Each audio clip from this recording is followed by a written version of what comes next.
Hello and welcome to Infamous, the audio podcast. This is Brandon, or Mutilus, on Discord.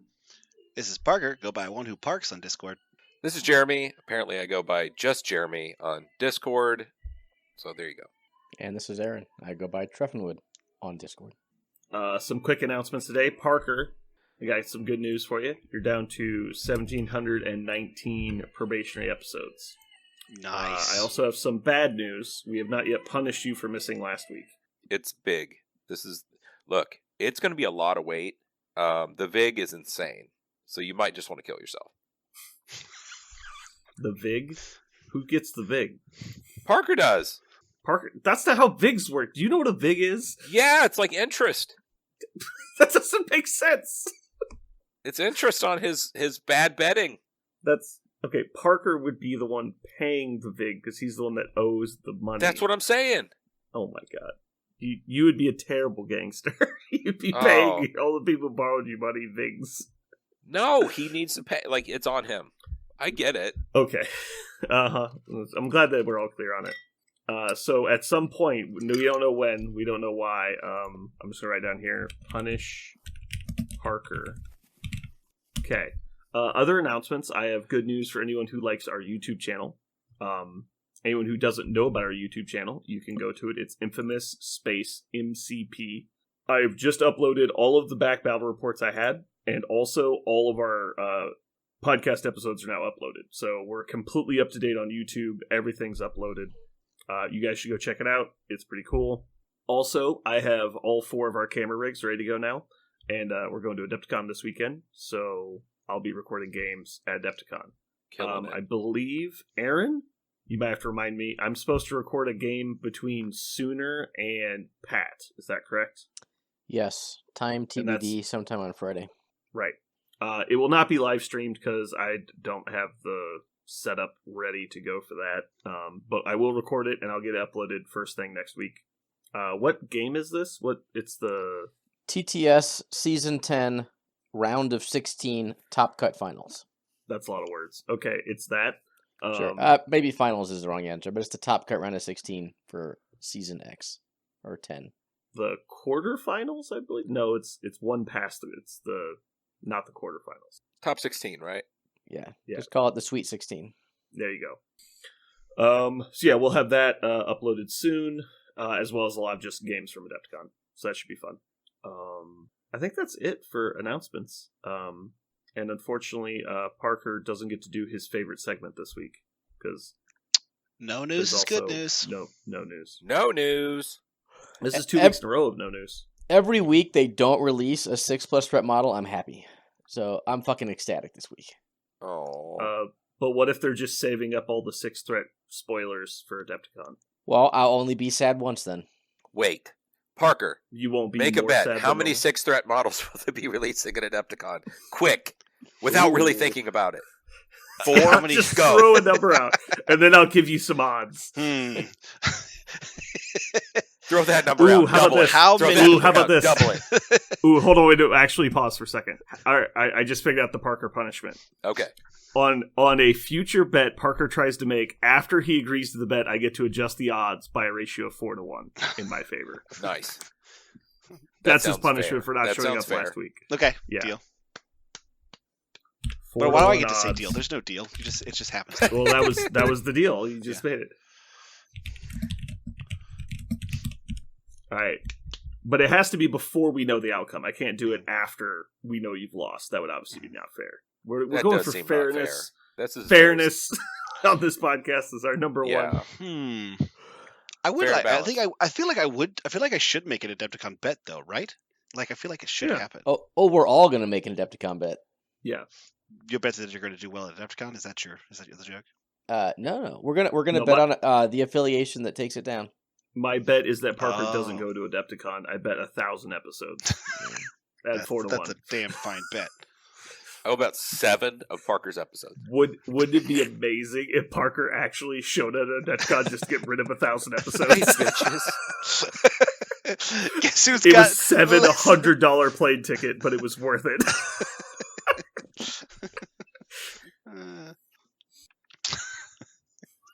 He's like, thinking about it. Like, just the gears are turning. You're not gonna lie. I wondered about it. I was like, how quickly could I get there and come back?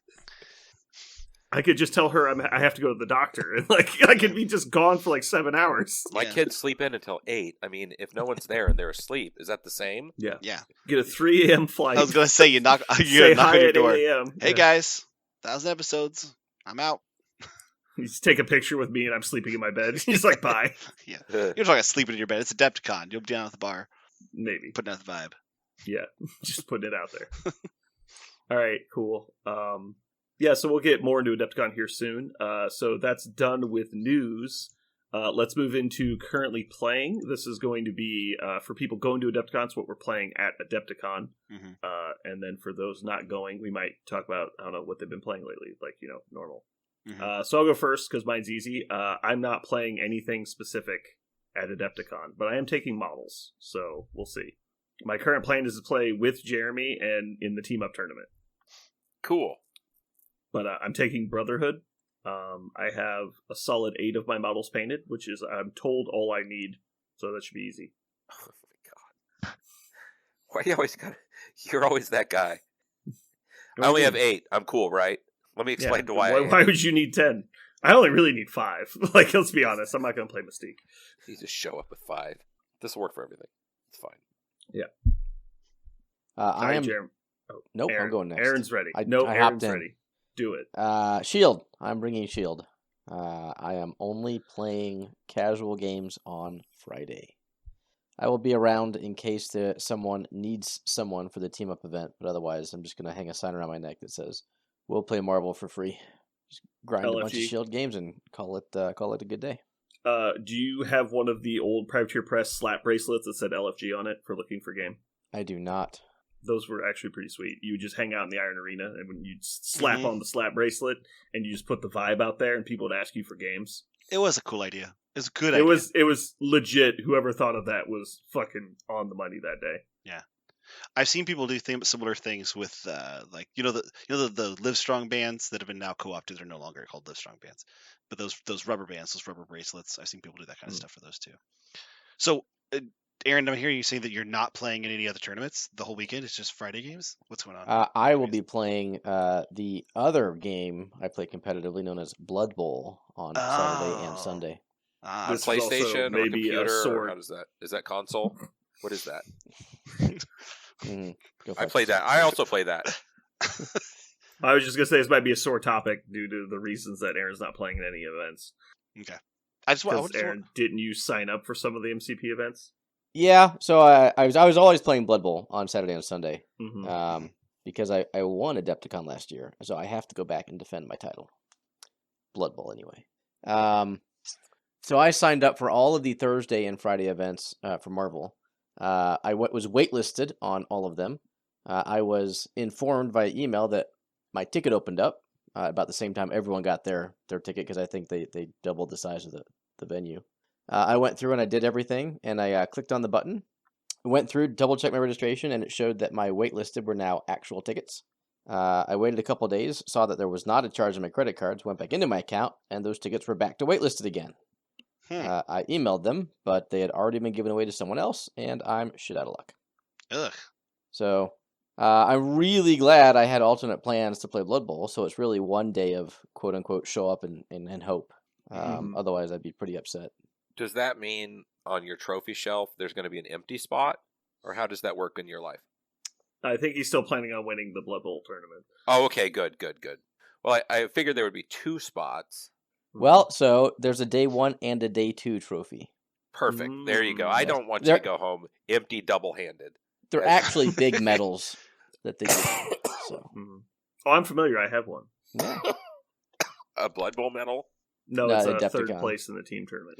Oh. So just, this is an MCP podcast, but you don't have to go into great detail. But what team are you planning on playing in Blood Bowl? I'm just curious. I'm going to play Nurgle and Chaos Chosen, which are Chaos Blockers and Beastmen. You're bringing out the beef. Yeah, so Nice. Real quick, Blood Bowl has 29 different playable teams, and there used to be a quest it used to be 24, now it's 29. So I am accomplishing my quest to play all 29 teams in sanctioned tournaments. This will be team 22 of 29 for me. So Hold I on a should be second. done at the end of the year, and then I can play whatever I want as opposed to chasing the quest. Go ahead. I thought that it was you were supposed to win the event with said team. You're just supposed to play it? Yeah, you just have to play That's easy. it. Sure. It's not hard to accomplish, but you have to play in 29 different sanctioned events every year. Most people get about 3. Oh, so it's in 1 year? No. God, no. Okay. Most people get 3 to 4 sanctioned events in a year. So these aren't just like in your basement. They have to be actually approved. Big events, yeah. Yeah. So that might take 5-10 years for the average player to even have the opportunity. Exactly. And then there's a lot of teams people just don't like playing. So this is it's an achievement that most of the hardcore Blood Bowlers who play for a while will get, and most of the casuals will not. So. Mm-hmm. Yeah, I mean, it's definitely more obtainable than most like war games because there's just the army size is so restrictive for you to have every affiliation for like War Machine or 40K or something like that. Yeah, but it's still not easy. Like obviously, I think most of the Blood Bowl tournaments probably require painting and stuff too, so it's not like a nothing investment. Every Blood Bowl tournament I've gone to has required painting. Mm-hmm. Mm-hmm. Even like the Joe Schmo game store tournaments. Yeah. So. Cool. Is Shield just your next stop on the attempt to play all the models in MCP, or are you excited to play Shield? Both. Okay. I think Shield has really interesting answers into a lot of the big boy metagame with Helios and all of the guns they bring. I'm splashing Mal in Shield to further open up my toolbox. Yeah, both good and on my list. Cool. Jeremy, what are you playing at Adepticon? Or rather, should I say, what are we playing at Adepticon? I'm pretty sure it's Malekith and Brotherhood mix with all the big models mixed in there. I am teetering, though, on doing something a little different with the idea of if I really want to kill models, what's the best list to kill models with? And then the card of Execute came up in my mind, and that's a Black Order card. Because I would love nothing more than to fuck over Crimson Dynamo for at least one attack. So anyway, that's kind of my thoughts. And the more I play with and against Malekith, I'm kind of with the idea that model's gonna change over the next year or so, or 6 months or whatever. I don't think it can be left alone. I think it is kind of a poison for the game right now. Yeah, I actually stopped playing Malekith because it was kind of oppressive. So anyway, I'm not sure. I might show up with Black Order. I'm not sure. Cool. Well, just let me know so I can synergize properly. I'll have my usual suspects of Brotherhood models. Same 8 models painted you had painted in the first place. No. I had. Technically, it's 13 models painted. Oh, okay. Because for some reason, my Brotherhood list always has 13 models in it, which is fucking annoying. Anyway, so I switched out. Last year, I had Gambit, Rogue, Quicksilver, and gosh, I can't remember the last one. The last, rando guy I had in the list. But anyway, I cut all of those, and I put in Apex Predator, Rhino, which I both got painted. And then Blob and Pyro are the last 2 on the list, but I didn't get time to get to them with the move and work and everything, and I just haven't had time. I probably could have pushed to get it done, but driving 2 hours just so I can try and paint some models in a 4-hour window is rough. Well, I got both of those, so you're covered. Mm-hmm. Yeah, I know you've got whatever we need, you'll have, which is fine. But honestly, the team up is going to be perfect for me because there might be times I need to step away to go deal with the cameras, and so having somebody that can sit there and play defense while I'm gone would be great. Yeah, that should be fun. Yeah. We need to in the future find somebody who wants to go to cons but not play and run the camera equipment. That would be great. That way I can get to play. Is Perrin looking for some kind of interim summer job? I'm sure he would not mind. Alrighty. So Parker, what have you been playing lately? I got to play some Asgardians, and I learned what you guys talk about all the time, which is when Thor is thoring really hard and his dice are showing up, he just feels like king shit. fuck mountain. He feels like a solid 5-pointer. Yeah, he feels great, and that's exactly what happened in the game, where he's like, I'm going to move Thor once and then throw his hammer and do 4 damage. Cool, Thor must be great. And then turn 2, I will charge and knock one model onto his backside. Cool, Thor's great. And like it was just Thor felt like he just went around one-shotting things and throwing things and double dazing things. And Angela was also on the list, and she kept just like hopscotching around every model and doing just enough damage to kill them. And it was my opponent did not get a break from my dice. My models got to do all the things they wanted to do. But Asgard, I think like in the newer era is kind of like Inhumans. People have gone away from them because they thought they had one thing that they do. But with the addition of Beta Ray, Heimdall, and Scourge, those are 3 models that did nothing like the old original Asgard did. And so having them around to kind of fill in some of those things original Asgard didn't do, I think they have more legs than they do before. I'm really enjoying them. I'm looking forward to a game where I don't get really good dice on Thor and I have to play out of that and see how that goes. We'll see. I would like to say something about the Asgard models. I was really not a fan of Heimdall and Scourge when they came out, because I felt like it was an attempt to rebalance Asgard on the new point scale that they've kind of settled into for the game as a whole. Mm-hmm. But I always felt like Heimdall specifically was always better outside of Asgard than within Asgard, because the last thing he needs is something to spend power on for their leadership. Right. And they don't do anything to help him. In fact, it's the opposite. Like, they need him to be better than he is because the faction's already so top-heavy. Mm-hmm. And Scourge was fine. Like, he's a solid 3-pointer. Putting him in is never bad. And he actually fixed, like, the Enchantress issue a little bit once they fixed her card. But Beta Ray is exactly what Asgard needed. He is a rock star in that faction. Mm-hmm.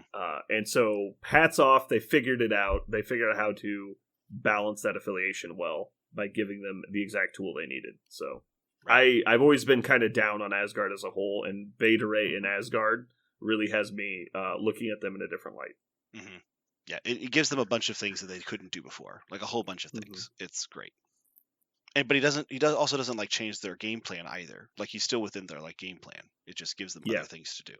Yeah, feels really good. Now all they need is another leader, and they'll be good to go. Mm-hmm. I'm hoping for. I'm rooting for Jane Foster, some version of Jane Foster, either as Valkyrie or as Mighty Thor. I feel like that's coming. I think that's the obvious answer, but I'd rather it be Odin. I'd rather it be someone else. Mm-hmm. Like, I do not like Jane Foster because the movie sucked. Mm-hmm. I like the last one. Her comic character is great. She's one of the best parts. She's one of the best parts of like modern Thor, is whether or not she's being Valkyrie and with like Thor, or she's being the new Thor with what he was called Odinson when he didn't have the hammer and she had the hammer. Like, she was a fantastic character. I literally read any comic that she is in the modern era. That when she was just Donald Blake's love interest and, you know, teaching Thor humanity, she was less important, less interesting. But now that she's got like a reason to be a superhero, she's a great character. Really cool. Also, the Valkyrie as like a superhero is fascinating. Like, her power set as the Valkyrie is weird, because the Valkyries in the Norse mythology, they, you know, bring you to the afterlife, right? They choose her the slain, more or less. And so one of her powers is she can see how close everyone is to death, like just by looking at them. And it's this weird. So sometimes, like in the middle of a fight, she'll just have to like stop fighting people, like stop fighting bad guys, and ferry people to the afterlife who got killed by the bad guy. Like, that's something she needs to do. She feels compelled to do it. Really interesting character. Cool superhero. Cool. Yeah, I don't know that they'll actually do Odin in the game. Dormammu kind of threw that out the window though for me though, because but I guess Dormammu's actually like an active member of the universe. Where Odin is always that like behind the scenes or like monumental kind of character that doesn't seem to interact with people very often. Mm-hmm. He's just kind of like, he's more of like scenery, is in my experience. And so in the movies for sure. In the comics he takes a more active role, but in the comics they always write off. They came up with this kind of deus ex machina for why he doesn't just automatically win every fight. Mhm. That is the Odin Force, which is the force that like basically the Asgard King gets to have, is not something you can just like I want it on and it just like comes on and you get to have it for as long as you want, and you're not functionally God for as long as you want with the Odin Force. You have to like conjure it, and then when it happens, it kind of comes out, and you can do really cool, crazy stuff with it. But it's not something you can like maintain. That's the way they kind of wrote it out. So I think they could absolutely make it Odin if they make him kind of like the comics. Like he could be a ramp up character, like he reaches a certain like amount of power, and then he could do something really cool, a la Iron Fist, maybe, but on a bigger chassis. So there could be some. They could do the Odin from the comics and make it not so busted, probably. Okay. All right. So let's move on to our main topic today. Jeremy, you wanted to talk about some list building stuff. Specifically with what you've been playing lately.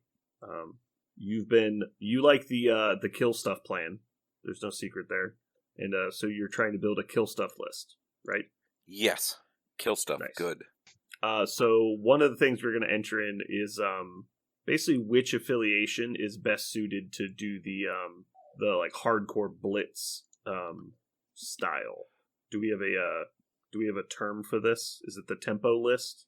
I don't know. I thought it was Normally- aggro, right? Aggro.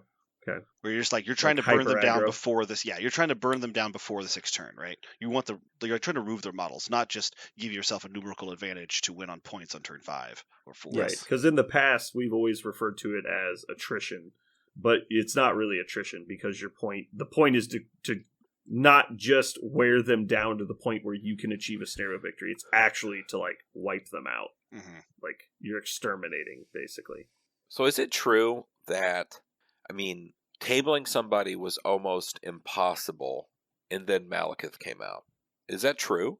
It's It was not true. definitely not impossible. I've tabled people before that. It's definitely easier now because there's a model that is actually worth his big point cost. Because before, the only model outside the 6-point curve was Dormammu, and while Dormammu may or may not be good or worth his points, he was not someone designed to try and table people.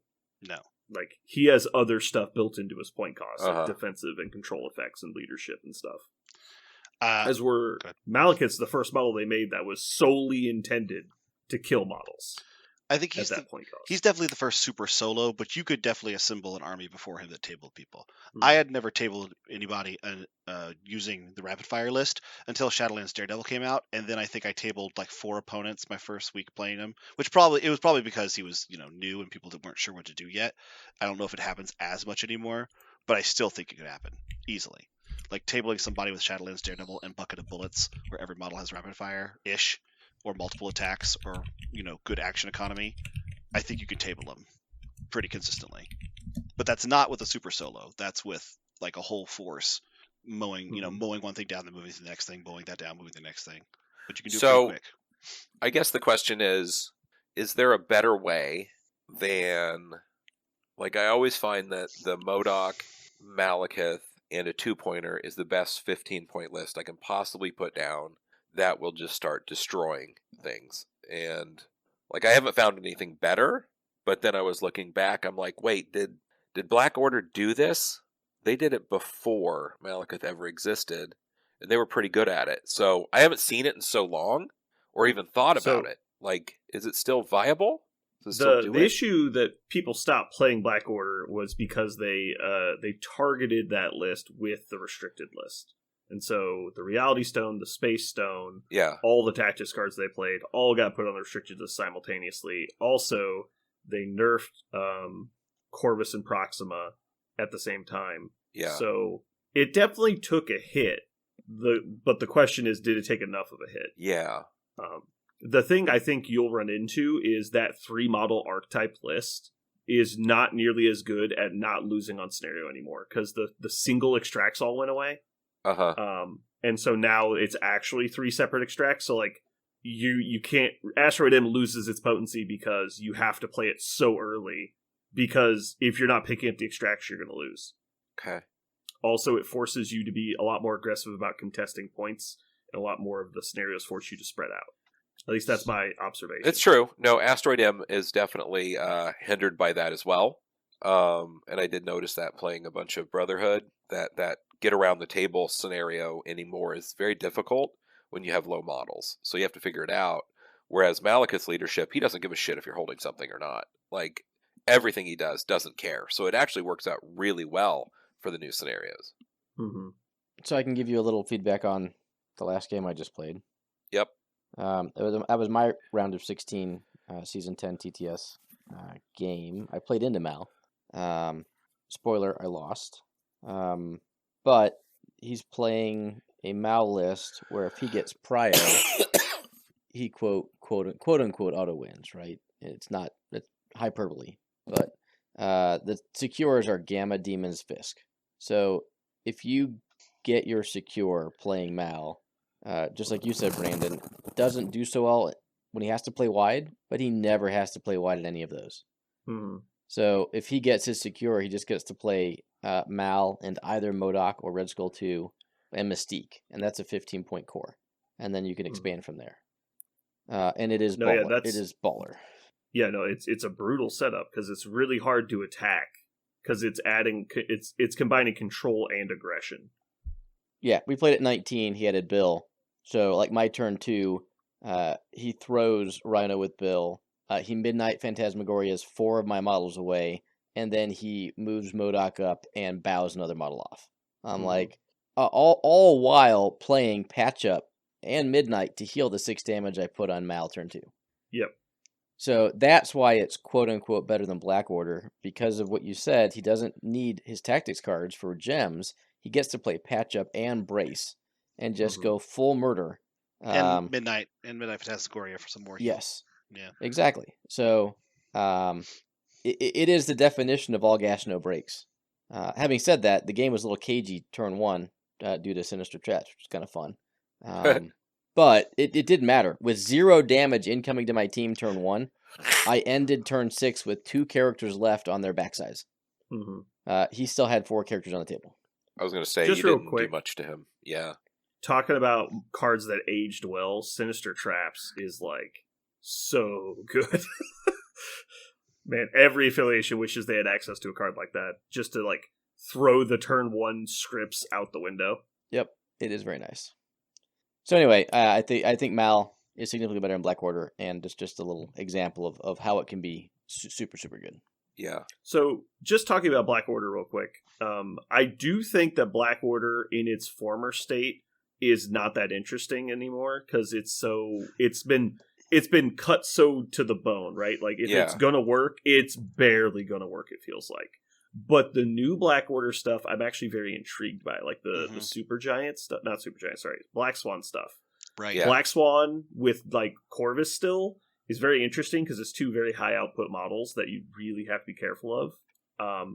But I know that their affiliation isn't considered very strong because you don't get, like, the leadership on Corvus isn't very good. It also eats a tactics slot, and you're already eating a lot of your restricted cards by playing them. So you could look at playing them in another affiliation, maybe. Like, I think the models might be underutilized, even if Black Order's not that great. Yeah, I was actually looking at Corvus with Reality Stone. I mean, if I have the ability to move models around the table, if I'm going to play Thanos, I mean, a good 5-pointer is Corvus with Reality. Like, that's fucking crazy. He's crazy. But what about putting something like Corvus with Reality in Cabal with Malekith? Absolutely. And then you get a kill, and then he moves forward. Sure. There's Or lots of good stuff. Move him backwards on defense and heal him one. Yeah. Yeah, like, basically Black Order has entered my imagination of what's in that, because Corvus is ridiculous. Yeah, and if Malekith goes in, triggers the leadership, Corvus walks forward, gains a power, that's terrifying. And he does have damage reduction, and he does have the Reality Stone. He's very, very survivable, whereas MODOK is randomly survivable. I don't know that it would be any good, but I think it'd be worth at least testing Corvus with the Time Stone, because if there's anybody who might want to like Yahtzee a reroll without the Reality Stone, Corvus might. Could be interesting. And that's reroll that all way, dice? Is that what it is? It's reroll all dice. I think it's after mods as well. Let me confirm that. Oh, wrong section.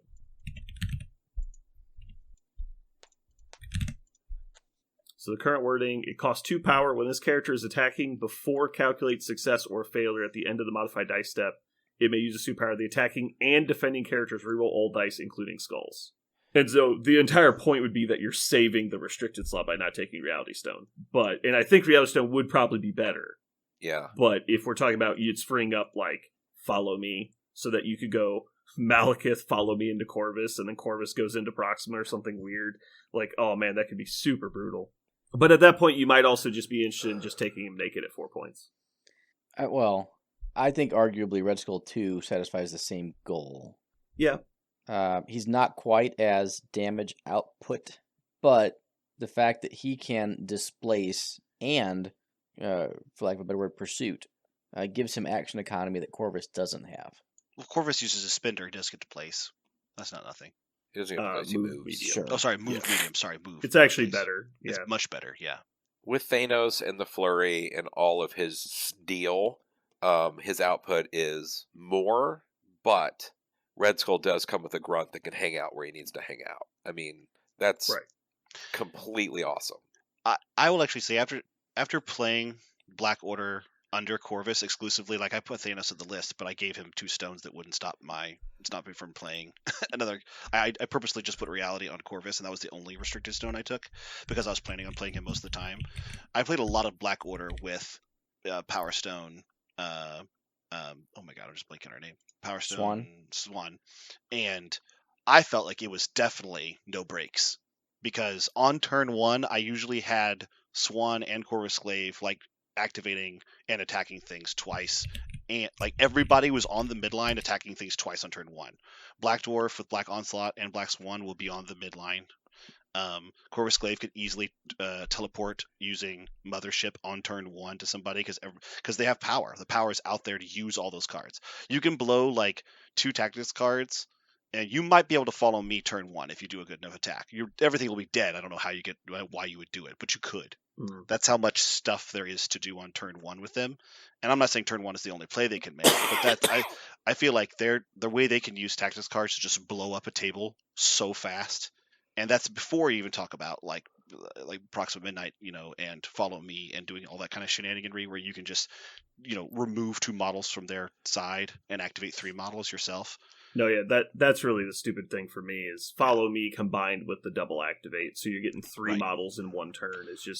It's absolutely crushing. Right. And you have models that you're playing like Black Swan with Power Stone or Ebony Maw. They're just going to be sitting there with 3 power a turn. Like you'll have the power to do these things even if you don't have dice to give you power up, or they don't oblige you by attacking you. You'll just have the power to do this stuff. I felt like they were. Also, the other thing is, as soon as you daze people, your whole list gets power too, because you're probably just playing the Black Order models. If there was one weakness, the only weakness I found when I played them was Supergiant didn't really do a lot. Like I never really got to see what Supergiant did because she just sat there and gained a whole bunch of power. And her playing Follow Me was less effective, but it was cute to do. Oh, and here's the other card was it Blood Despair? Yeah, Blood Despair felt amazing all the time. Mm-hmm. Like Blood Despair feels amazing all the time. I was also looking at like what about you take Black Order models and you take Emma in there, like damage. You just play Hellfire. Damage reduction, and they're all fucking healing all the time, and they're gaining power. That seems insane. It seems really good. Everyone I've talked to that's played Hellfire Club says they're fucking crazy, and it's so much better than it sounds. Oh yeah, every time I played against it, it's just silly. You're like, oh, Wolverine just healed all the way back up every turn? Really? Like, Logan heals 3 a turn instead of 4 and has all the power he needs. Like, it's wild. It's just so easy to contest now compared to how it used to be. Yeah. Yeah, there's so many things on the board for models to hold or stand near. So the most killy things, I don't see myself playing the Corvus leadership. I would be playing the other leadership if I played Black Order, but I do see possibilities of using Emma and playing that, particularly if there's 5 or more things to pick up, which could happen. And recently I ran into a Senators game where I was just like, oh shit, Like, playing 3 models and playing against Senators was rough, and I played 4, and it was rough. I personally, if I was playing Black Order models, or even like 3 Black Order models, and I didn't get to play the Black Order cards, I would be really upset because I think the Black Order cards are amazing. Like Black Onslaught, Blood Despair, Mothership, Price of Failure. The weakest one is a leadership that I actually felt procced a whole bunch and let me do a bunch of stuff. I don't think it's the highest, ranked one, but I do not think it's the lowest, even close. Yeah, it's not terrible. It's unfortunate it eats a tactic slot. Yes. Now, if it's balanced around a list that has 2 restricted stones in it, it doesn't feel as bad because you're basically losing one of your restricted slots, which you aren't going to miss because it's actually as a stone. Right. So I think that's part of what makes it feel better.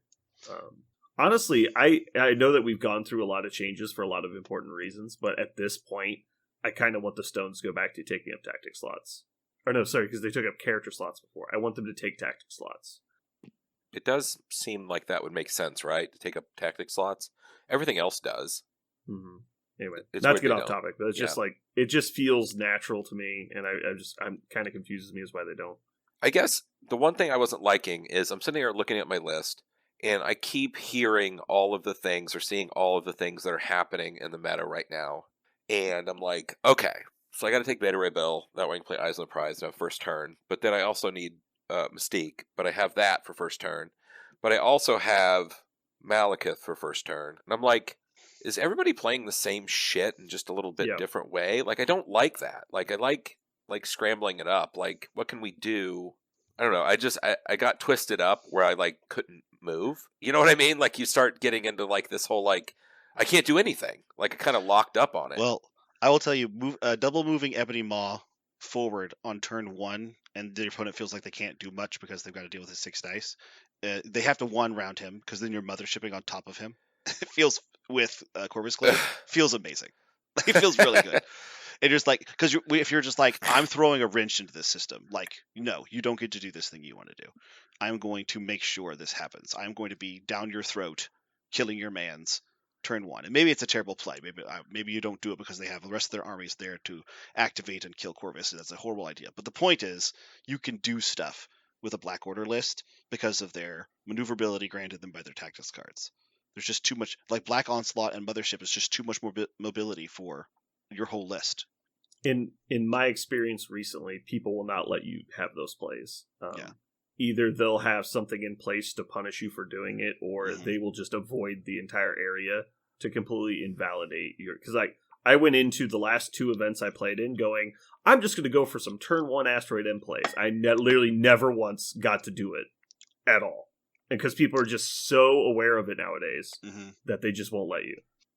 Between like Eye in the Sky and Mission Objective and Fallback, and there's so many things that allow you to be dodgy that you're never gonna like feel the full brunt of someone's like first turn shenanigans. It seems like. So you say that the current bad boy might be the wrong word. Emerging meta list is Lockjaw and what's his name, Malekith. Oh really? Mm-hmm. Yeah, well, I mean that's a place 3, right? It's ridiculous. Places him 3 in advanced turn, gives him a power. It says your turn. What are you gonna do? You silly. basically charge his backline, kill models before they can activate. I mean, have enough or power. Like if they move anywhere on the table, you charge them instantly and then get 2 attacks into them. Yeah, well, you can probably charge their back gamma right from the midline, maybe their deployment line. I don't know. I haven't run it, but like, what do you do? Like, you don't have Eye online. You don't have. You can't play exactly. There's no counter turn. to it. You have the first turn against Shield. You have the first turn where they're not loaded, and you're like, oh my god. Shield would probably actually kill that Malekith, right? So you can't do that it's true. Just blindly into every game. But yeah, so that's the new, like I said, emerging list is to take away all of your opponent's agency just by putting a model that can reach anywhere in the middle of the board. Yeah. So I think the game is very tug of war between the tall lists that want to do just like what I described and the wide lists that want to play sacrifice, escort to safety. You're either playing the Mal / big boy jank. Yeah. I mean, Ulik, Red Skull 2, Juggernaut, whoever you want, right? Obviously, Mal's the best, but you're playing an aggro big boy list, trying to kill as much as you can as quick as you can, or you're trying to pull out all the stops to prevent it. The Mhm. middle ground in Marvel doesn't exist right now. Yeah. Oh, I think it does exist, but I think it's Mm. not popular. I would agree it's not popular. It is five not. the 5 dudes good. versus 5 dudes just fighting.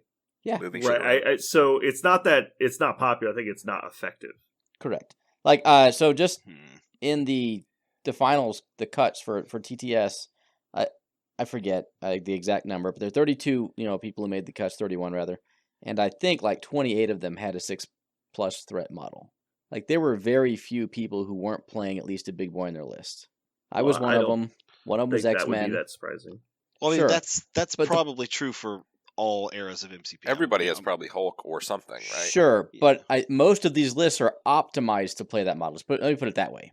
That's Okay. fair. So That's a better almost point. all of them had it, but a lot of them were very. It's either Thanos with space reality, or it's Malekith, or it's Hulk, where Hulk's being played every game. If that makes sense. So Hmm.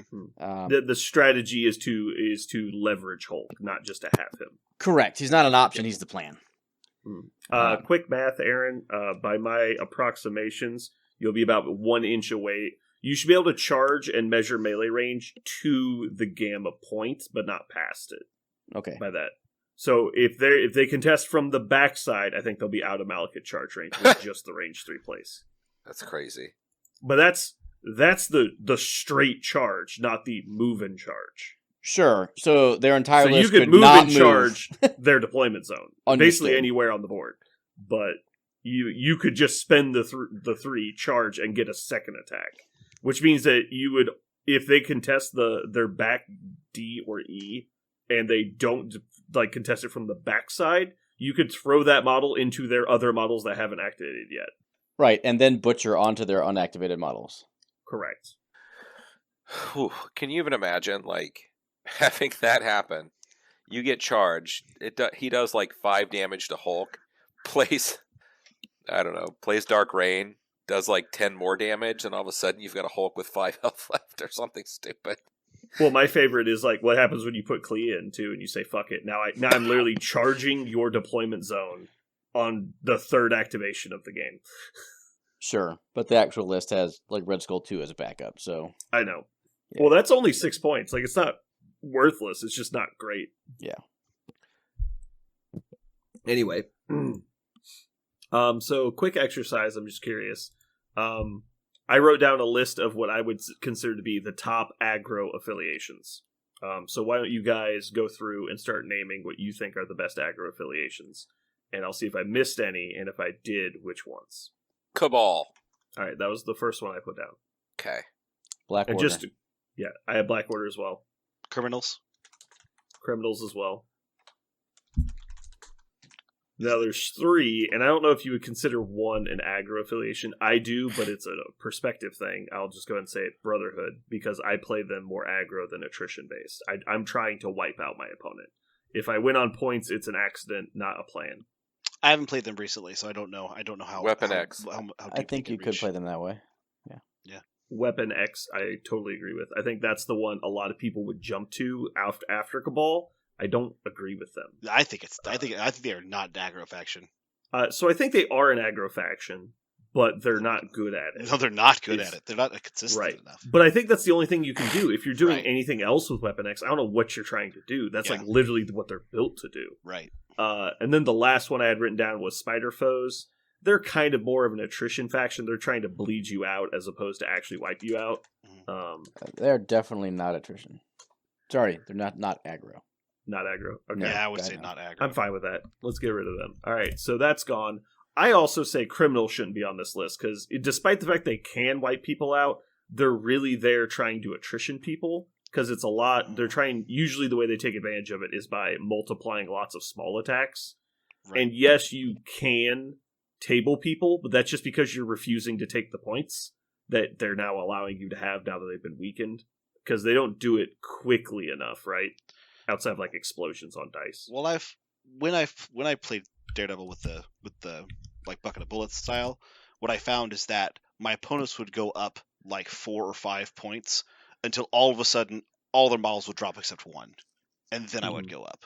So Yeah. So, and then when their one model was left, that guy, that last model died before I could outscore them because I'd only scored up to like 4 or 5 at that point, maybe. Yeah. So I was going to win the next turn if I just sat on all the points, but their model was right there, so they died. So I see your point. I still think they blow you up though. I think Malekith can do a similar thing. I think the way the points rack up across the game. Maybe I'm wrong and he scores more consistently, but I felt like Shadowlands Daredevil. I very rarely scored a lot early.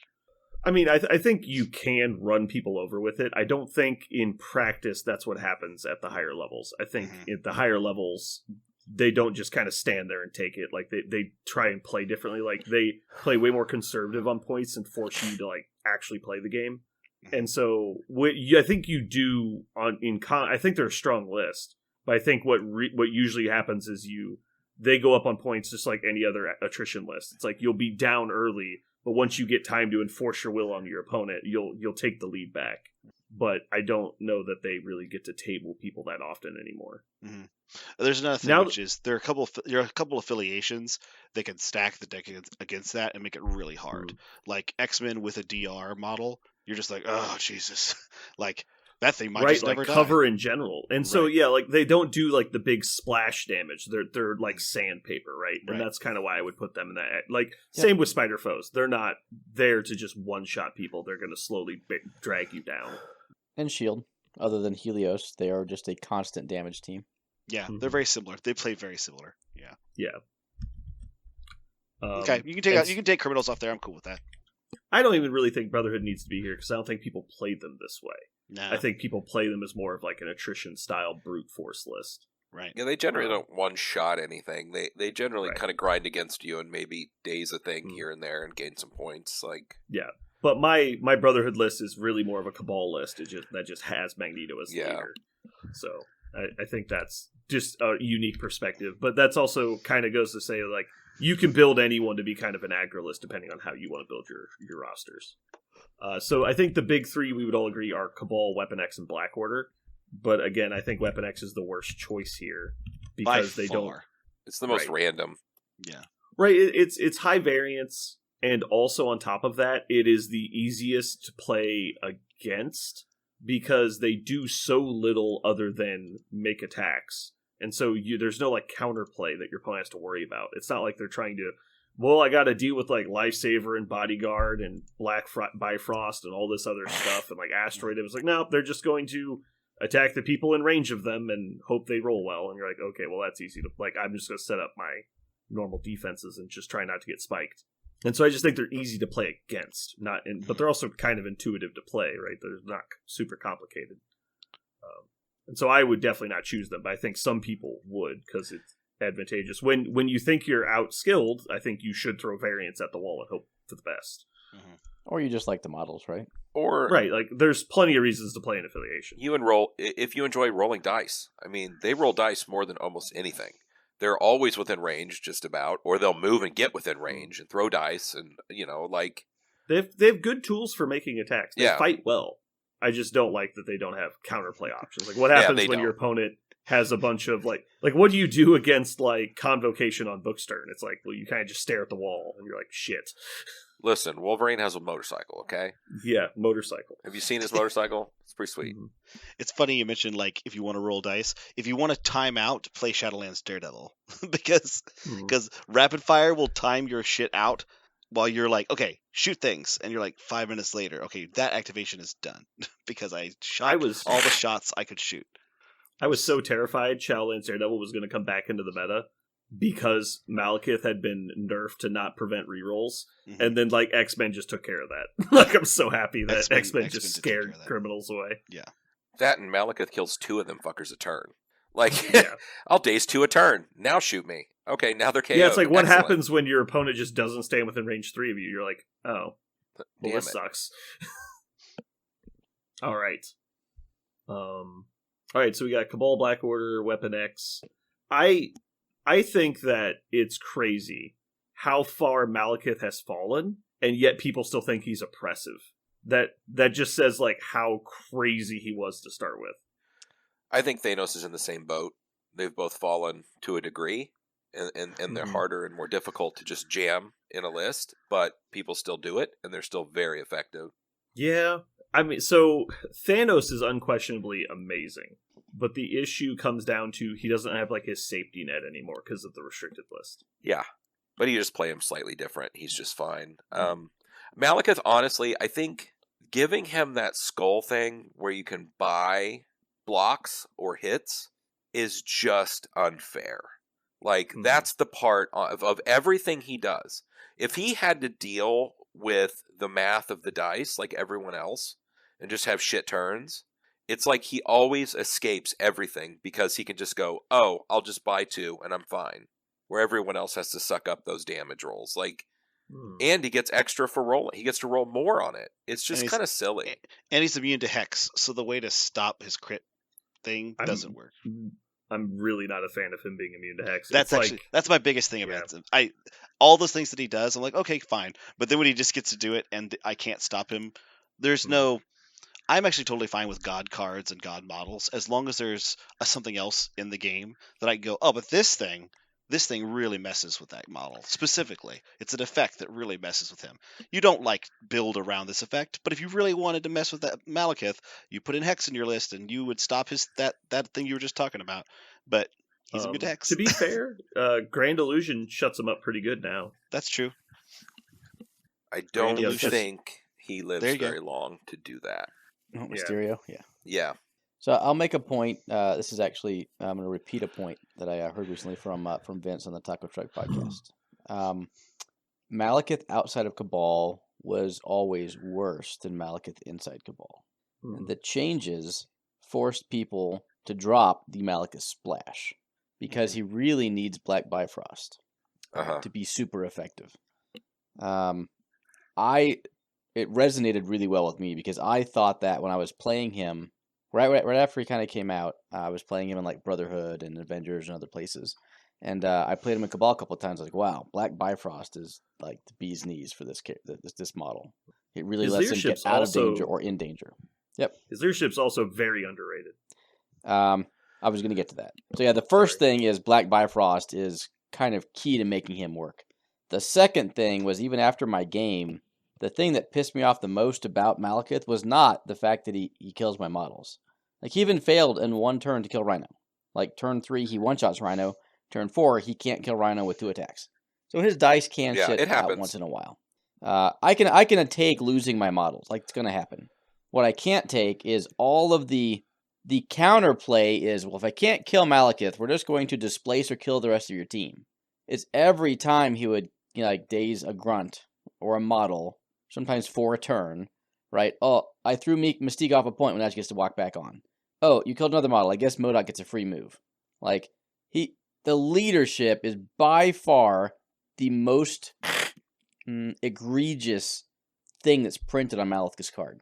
His leadership should be errated to, congratulations, you can take me in your list. That should be the leadership. Period. Yeah. And I think at that point, he's probably fine. Ship it. Keep him exactly as he is, but just take away his leadership. I mean, I wouldn't mind that. That's fine. I think it's the leadership adds. I always thought the leadership was just a copy of Sam, right? Like, I was like, why did we recopy this shit into this? It's like, oh, I get it. So MODOK can move, like, right? Like, I mean, what else is there? Like, it's so MODOK can move. I started keeping track of the leadership with little tokens I put on the cards to mark that they've already taken it. And the number of times everyone on my list benefited from the leadership astounded me. Like, the number of rounds everybody would have a token. I was just like, I never thought about this before. Like, I was always like, I wouldn't think about it until it triggered. I'm like, okay, who hasn't done it yet? And I'm like, oh, this guy hasn't done it yet. I'll do him. And then I was like, but then when you look down in the cleanup phase and every round, you have one on each person. It's like, do I really activate this like 11 times a game? Mm-hmm. Like, God, that's so strong. Well, it's like the Black Horde leadership. People don't get it. Like the Corvus one. You'll get like 30 fucking power a turn. Or a game. Yeah. A game. Yeah. So the bad thing about Mal's leadership compared to Sam. So if I'm playing against Sam and I kill a model, you get a move. Okay, first of all, I control that. Second of all, we're having both a feels good and feels bad moment, right? I dazed a model or KO'd them, and then you got something from it. Okay, we're both okay with that. Like, obviously, depending on game state. When you're playing against Mal kills your model and fixes his board state. Mal Like, owes you it nothing. is just, yeah. Fucking, he owes you nothing. He Take it. rapes your wife and takes your baby. He owes you So nothing. what if they just got rid of the move? Heal So and much power? better. That's the That'd be worst fine. part Yeah, of the that- leadership. By like, far, yeah. A to play heal and a against. power, sure. Heal 4 and get 3 power. I'll take your. I'll accept that. What's wrong? You can't move far enough? Move medium. Add that in there. I don't know if they would come after a leadership. No. I feel like they would nerf the model before they would nerf the leadership. They'll nerf the tactics cards with they'll nerf. That's how they usually roll. Yeah, I feel like Phantasmagoria might just get banned. Bifrost should not be nerfed. It is super strong, but it's also very super thematic, and I'm Oh, yeah, it's totally good. fine with him having Bifrost. Sure. Yeah, well, but again, it's a different card when you don't have Phantasmagoria to like nuke their entire army at the same time. Phantasmagoria obviously should be within 1. Like, what Yeah, not the 3. hell? 3 is insane. 3? 2 Do would they be understand good. what a 3 foot by 3 foot board is? Maybe like, they we- meant 3 inches. Yeah, like what? Oops, messed up on that one. Yeah. And The push very, long. the very first time Sure, why somebody not? measured, the very first time that somebody measured 3 to the guy to the other guy on the other point I had that I thought was totally safe, I went 3. Why are you cheating? Use a 2, and he's like, no, Yeah. it's 3. And I was like, let me see that card. You're like, no, you can't move him. He's out. He's like, I think he's in. He's like, no, he's definitely No, out. And you I like, would they like- measure like, why are you measuring with 3? Yeah. I would like to play this one tactics card and affect 3 different secures simultaneously and heal 3. And you're like, oh, Yeah. cool. You could remove the heal or the push, and the card would still be bonkers. What AMG did or didn't realize they did with the crisis changes was when they moved Fisk in, they gave Mal and this playstyle 100% success muscle. rate on picking secures. Mhm. Right? Meaning, like, they're fine with all of them. There's no bad secure for just playing straight down the middle. Because the obvious answer to all of these problems are just spread out, right? Yep. If he can't Midnight Phantasmagoria 4 of your models, okay, I mean, yeah, he'll get 1, but it's a lot better than your entire team being pushed away short. I don't like that. I won't play that game. Do you just lose like automatically if he gets Mayor Fisk? I don't think there's any auto loss in Marvel, right? We're all talking I've- about playing yeah. on your back foot and coming from behind. Well, I- I'm just thinking. I mean, sure, you mathematically you could, or like you could dice your way out of it, but I'm just thinking like it's so punishing. So it's like, all right, we play Mayor Fisk. You have no choice but to contest the blues. If you score them, they move to the middle so that Mal can midnight you next turn and score both of them for free. And if you don't, then he goes up 4 points. Like, oh, it's so hard to deal with that. I think the trap is moving them close enough to score both, because that means the entire army can attack you. Honestly, so when you had asked about the discussion about how to beat Mal, I think the only real effective way is a bodyguard. A cheap That's it. bodyguard. A Koye. Or sacrifice. Mhm. One of those. You have to be able to take away that moment where it switches to where you're Mhm. fucked. You have the time when you're like, okay, I can still do it. Then you have the I'm fucked because you can't fight it anymore. So if you can shift that and put that on and spread that out a bit, even suck it up, bodyguard, you're going down. Whatever, you're gone. But that means that you ate a 10 dice attack on a 1 wound left Okoye. Congrats, that's cool. Like, I I mean- found that to be the most, like, me breaking my brain trying to figure out a match with Malekith against somebody was always a bodyguard issue or a heroes for hire issue. Both Yeah. of those things cause trouble for Malekith. Nothing else does, though. If your models don't move and it stands there, it's worth a try. I'm going to fucking knock it down. Mhm. Yeah, I mean that definitely helps, but there's a limit to it because if you know you have it, then your opponent knows you have it, and they might like send in like Killmonger or Corvus or MODOK to take out the bodyguard first, or to move you out of bodyguard range at bad timing. He could also Midnight Phantasmagoria to break up your bodyguard ability. It is definitely something you need to have, but I don't know. It's not foolproof either. Well, It's if you definitely mid- not if- foolproof, if and you it mid- causes problems. But anything causing problems to the list and Mhm. not just letting them go Yeah. with Alpha Plan is better, way better. I was going to say, that's the other thing, which is if you're in like a let's say we're in a tournament environment, right? Not like a casual game environment where somebody's trying to win a tournament with Mal. As soon as you're at that table and the pressure's on and there's a time turn, or rather a chess clock, and you put a bodyguard in between your your your two E positions, the center and your back one, and they're covering everything that's important in range 2, and you're scoring both. Then the Mal player goes, I guess I just gotta go, and then they just send Mal in and attack Okoye. Don't kill her on the first attack as a martial artist. Do it, like you said, kill at a 1 health Okoye with his 2 attacks and then lose. Like that's the human element that goes into a Mal game. I guess if Mal really wants to win, they need to play against a bodyguard a million times so they know exactly how to make sure they don't lose to a bodyguard. Because I think what happens is a lot of players who play Mal don't go into enough bodyguards or something, because that's how I've beaten Mal consistently at a tournament. Is I had a bodyguard. I feel like a lot of the Mal players that go to tournaments on a regular basis know. I think honestly, the biggest trip up I ever had with Mal is when they took Okoye and also took what's his name? Loki. Both of those guys fucked up my world because everything costs so much to do. My skulls cost 2. That makes it really crazy. And Pyro combined with Loki is some bullshit, by the way. So there is some tech out there. It's not foolproof and it's not great. That's why I was looking at Execute of Black Order. I'm like, I'll just execute that motherfucker. Like, most likely Corvus kills him in a turn with Execute. You execute and then one attack almost, yeah. Almost, yeah, because he can't do anything about it.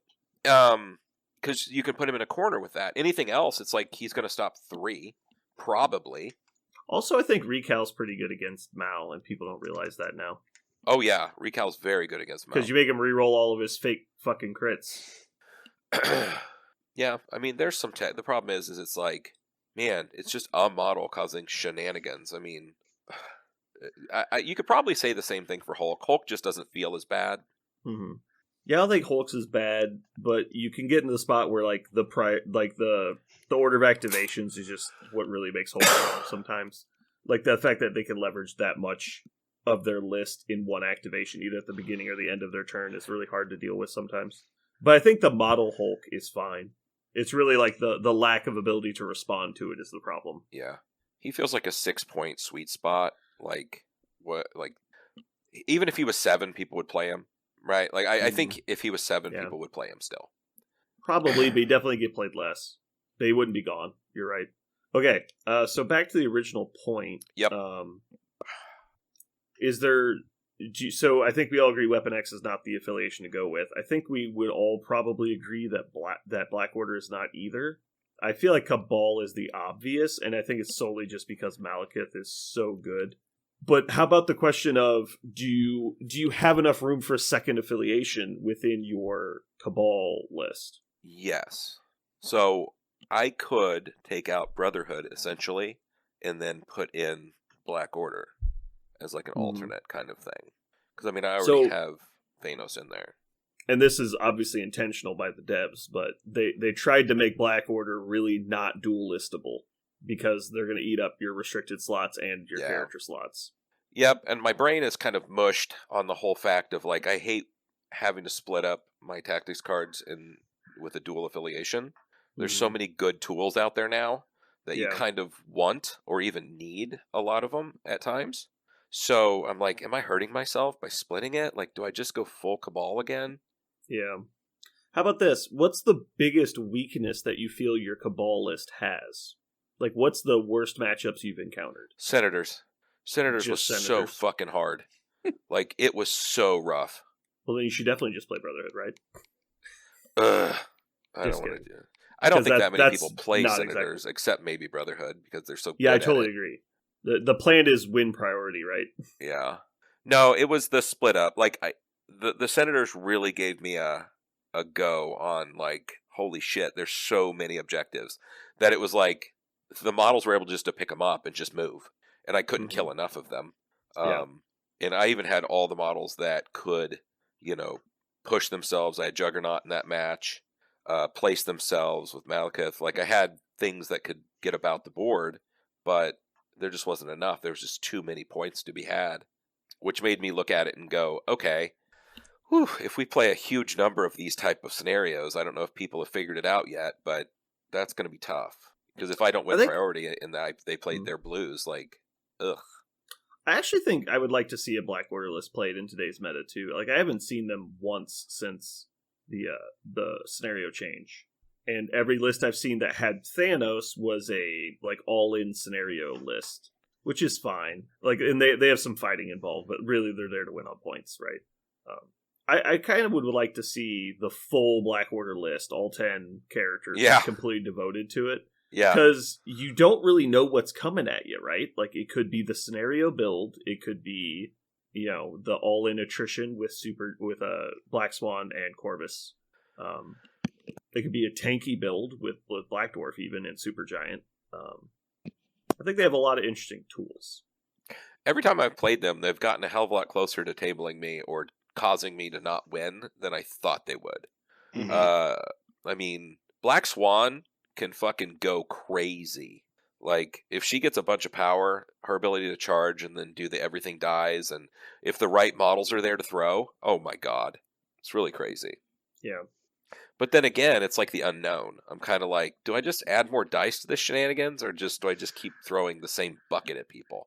Like, it's probably better to just do the known than the unknown, but I don't know that that's going to be as much fun. I don't know. I like the idea of dropping a Corvus and executing fucking Malekith on turn 2. With like a mothership drop-in kind of deal. That would be amazing. I think you should do it. I don't think you should do it for tomorrow. You're a coward. You're a coward. That's why, Aaron. You're just a coward. Hey, you know what? I could stop by the shop and get my painted Black Order, my beautiful Black Order models. I do think the Malekith Shield game that you have is really sick. I really hate it. I hate it so much.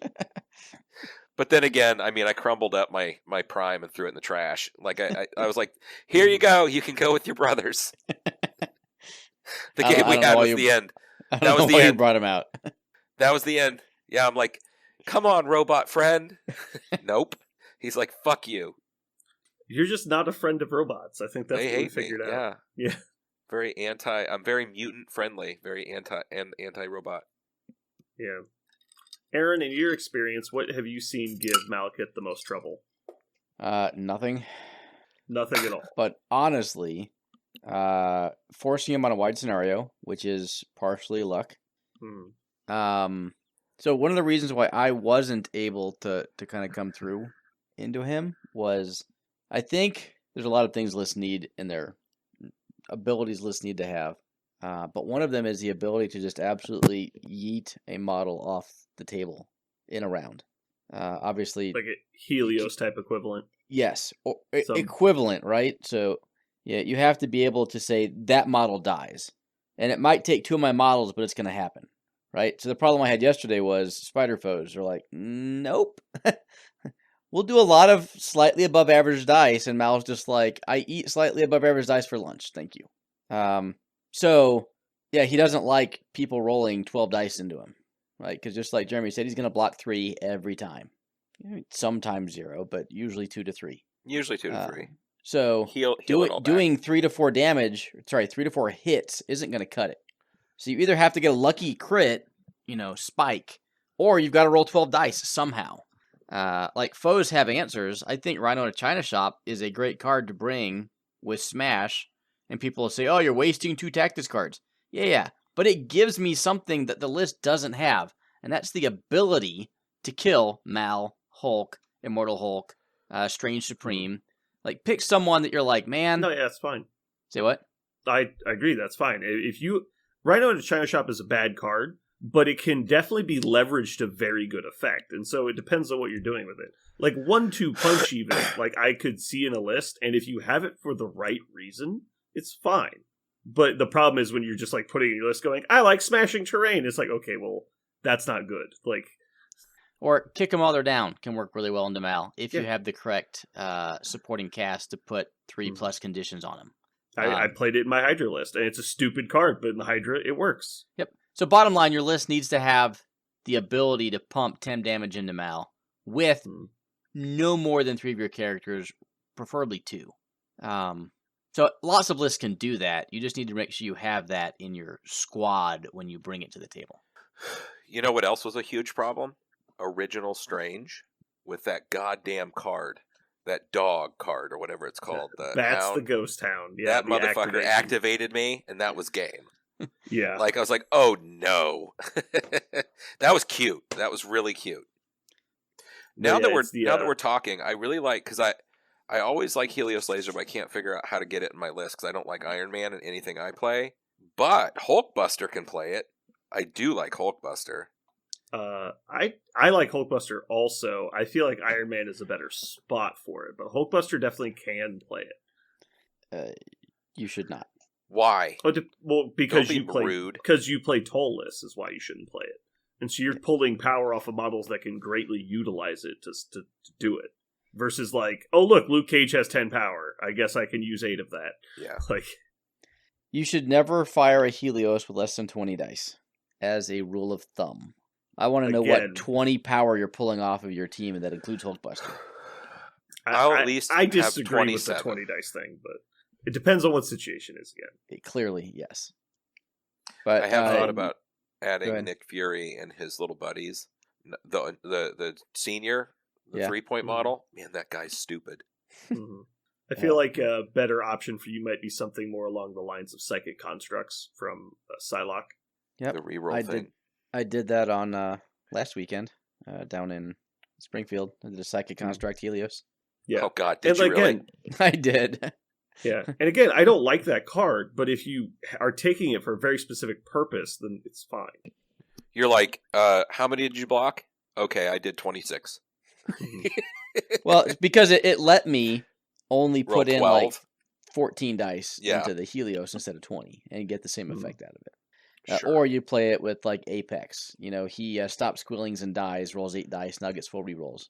He'll Mhm. refund the power off of it to enable other things. So, yeah. yeah, like it is not a great card, but it absolutely has its uses. And one of its uses is to be like, nope, that thing needs to die. Like you can't overstate how good having that capability in your list can be. Yeah, I always look at Dark Reign as my get out of jail free card. I'm like, if I absolutely need it to die, and it has to die right now, this is what the card I use. And 99% of the time it works out. Dark Rain? Yeah. Yeah. Agreed. Like Now- on that activation, not the turn, It- right? You're Yes, talking and about- it almost always works out where I just kill him anyway. I didn't need rerolls. I'm like, you stupid bastard. Hey, it's like buying insurance, right? Yeah. No, yeah, I definitely, like, what playing a Poldock was that for me for a long time. It's just like, you know what? Like, I have a lot of times I just bounce off people when I shouldn't, but it's like, this guy needs to fucking die. Like, there's no Yeah. question. I need to not deal with this motherfucker anymore. Goodbye. Speaking of I- lists that do some murdering, Convocation can murder some shit, man. Yep, they popped up in my head when I was looking at them. Yeah, I also thought about Midnight Suns a bit. The problem is, like, they're not really set up to do it. You have to try. I really like Convocation's ability to murder things. I don't think they've adapted to the new scenario packet well, but I haven't had time to try them. So, Yeah. Yeah. Yeah, I think Black Order is best when left on its own, and I don't think it splashes well. So if you're trying to splash into Cabal, what's your, like, core Cabal models? Malekith, MODOK, Mystique. That's basically it. Zemo, Hood, Red Skull 2. Yeah, sure. Is it? Do you actually play Red Skull 2? God, yes. Sorry. You go. Yeah. I'm asking what Jeremy plays. Fine. I found Red Skull 2 to be kind of static in the list, so he hasn't been in the list recently, but he is going back in. He's fallen out of my good graces lately because so many of my games, he's just gotten murdered because he has no defense. Well, with Emma, I was looking at running him with Emma, being that she can heal him and heal the grunts and give him extra power. Like, I don't know. He's kind of come back in my head as like, okay, a buddy with Malekith. So I love Emma. Well, I actually hate Emma's leadership, but I respect it as good. Like Yeah. I hate it because I think it's actually dangerous. Like Yes, that it it exists. But I don't think the whole point of the Cabal list is like you're getting the Malekith leadership, you're getting Bifrost. Like You can leverage Dark Reign. You can leverage Midnight Phantasmagoria. There's no justification in my head that leaving Cabal makes any sense, barring a specific matchup. And so if super you're wide. like Emma's gonna fix the Senators problem, okay, I'm in, but like I don't see how that's happening. Like I don't see how Emma fixes the Senators problem. Emma would fix the Senator's problem because I'm not playing Malekith, most likely. Do you think just going wider is all that matters? Slightly wider, yes. There's just too many things. Then just put in anything. Just take random models then. Like that's what I'm saying is I don't think it does. If you're playing against Senators on somebody set up to take advantage of it, I think Emma loses that fight. Because she loses it too quickly. That's true. Then I guess maybe the solution needs to be how do I and play maybe the against answer is Brotherhood you put on Shadowlands Senators? Daredevil in. Because, like, how do you beat Senators? Like, well, if you just want to keep trying to kill people, does Shadowlands Daredevil do that? Can you just take enough models that can kill other models 1v1 on Senators? Because the biggest boogeyman on Senators is Mystique Brotherhood. But they don't have Magneto in that list. They've just got... It's basically Jugs, Hulk, Mystique, and two idiots. And so, if you just ignore... the two big guys, like they can't win it on their own, and you just try and kill the other idiots. Like that might work. I don't know. Ooh. Yeah, I'm just trying to hear imagine. me out here. What about like Sentinels, right? Because they've got the tow cables to drag in the people in the back and get them. You're not on my team anymore. Aaron, were you ready? No! Did you have your stuff ready? No! If you want to play with S.H.I.E.L.D. I would love to play with S.H.I.E.L.D. You don't have any robots in there, do you? No robots. Except Crimson Dynamo. I accept him. He is. You know what I really, really want to play, but I haven't had time to? Monopoly? Spider Foes with ASM and Miles Leader with Crimson Dynamo. I know it's not innovative because like everyone's thought about that list at least once, but how do you kill them? Like you just can't. They're gonna like block 2 on everything, and you're gonna hit 1. Like do the math. You're never gonna kill anybody. And so they just get to play control like forever. Oh man! Although none of those models have control. Dynamo's such a dick. Like Malekith, you take like Malekith to kill one of them. I honestly like if there's Dynamo in the list, it's almost as much a Thanos drop as any list ever. I'm just like, oh, Dynamo's in your list? Okay, Thanos is going to walk his fucking ass it's like, out. oh, so your average was 5, now it's not, 3 with no Pierce. Yeah, I'm not playing that game. I hate it. Yeah. Dynamo is so shitty. I've not lost to Dynamo with Malekith. I don't know if I've actually lost to Dynamo yet. If I have, I don't recall, but it could have happened, and I just forget. But I know my Malekith hasn't lost, but it's annoying. It's 100% annoying. But you just got to control him, right? He's a short mover that moves like half across the board. So what I find is they try to activate Dynamo earlier in the turns to get power, and then I just like Hulk throw him away or something. Like it's like go away, I don't care. Or like I charge to just barely out of 3 and kill somebody else. Like you just got to be really aware of where the bubble is. And then if Dynamo's like running around trying to keep you in the 3, you just like, okay, now I'll Bifrost over here. Now I'm not anywhere near you again. So it's like Dynamo's like chasing Malekith around, and he can't actually do anything because he's too slow. You're obviously playing games because Parker's not there to play the newbies. Are you catching those newbies? Is that what's happening? Well, I'm not to name drop people, but this last game I'm referencing specifically was against Nigel, who loves Dynamo. Oh, okay. Sorry, Nigel. I mean, obviously dice can dice. I mean, you can re-roll into the same exact He pulled out the things. big guns because, he didn't play Cyclops, so he's really trying. Oh, shit. He wanted it, huh? Mm-hmm. So that's you play Cyclops, so you can use Crimson Dynamo's spending attack. Yeah. It's important.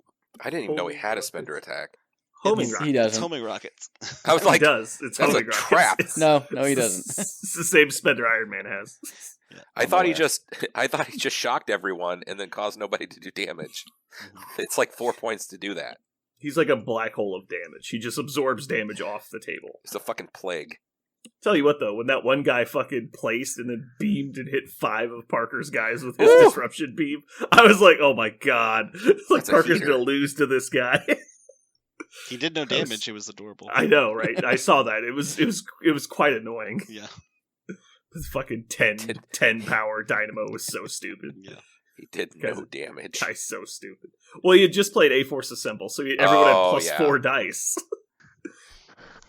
Dude, he's rolling like 8 defense dice on all the fucking Yeah, things. I think Captain Marvel like gained 3 power from it. Sure, like, so Captain Marvel shouldn't take any damage, but like, you definitely should have taken a lot of damage from those other 8 attacks. Anyway, yeah, I don't know. If your true only fear is senators, I feel like you should do something else other than Emma as your off list. If you're actually concerned about other things too, Emma should probably be fine. But as an example, if you're truly worried about a list that you don't think you can beat otherwise, adding variants is good. Weapon X might actually be a good secondary option. If you're just like, I'm going to lose to this with, like, you know, a normal game, like, just fucking throw Logan and Sabretooth at them and just hope for the best. Plug in all the X people and go at them. I mean, the good news is we'd be playing my blues in that case, and all of those are killy. So I have that going for me. It's just, there's only so much space 3 to 4 models can take up. I'll tell you what, when you play, like, Gamma and fucking Paranoia on the same map, it gets real weird because people die really fast. Like, oh, everyone's already taken 2 damage? That's interesting. No, so yeah, if we're actually trying to deconstruct this, and I know we're over time already, but I'm already staying up till like 4 a.m. anyway, so fuck it. So if we're assuming you're playing against senators on somebody who's designed to exploit it, which blues are actually best? I assume Gamma would be good, because we're still on the kill them plan. Uh-huh. So Gamma is just going to mean that pretty much everyone who picked up a token, or at least a lot of them, are going to take damage. And you can just leverage all your forces to the middle to take the points that don't get away without free damage. And so they'll have 2 or 3 people have a free damage on them already, which will be nice for you. Demons, obviously, just because it's lower scoring. Mayor Fisk would be interesting. I haven't looked at the maps. Can you contest the Mayor Fisk tokens while also picking up a senator? Probably. I don't think you can, because it's like 3 on opposite sides of the center line, and then I think the H's are like in the middle of those dead zones. Maybe with a large base. I don't know. Just a moment. I'm actually going to look it up.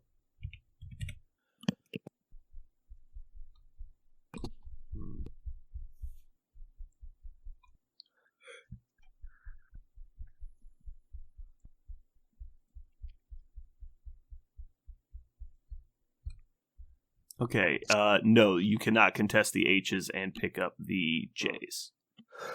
So there you go. So if they actually go for all the extracts, then you can just beat them on the senators. Not senators, sorry. If they go for the senators, you can beat them on the Mayor Fisks.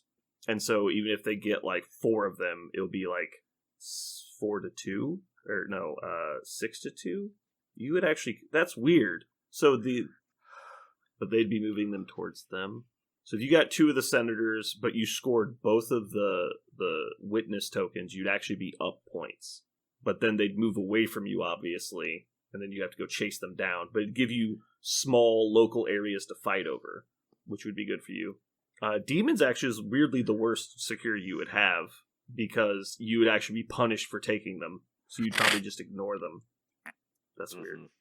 Yeah, I know. So Weapon X would be my first go-to if you're actually like completely at a loss on how to beat that. What do you guys think? Anybody else got any ideas?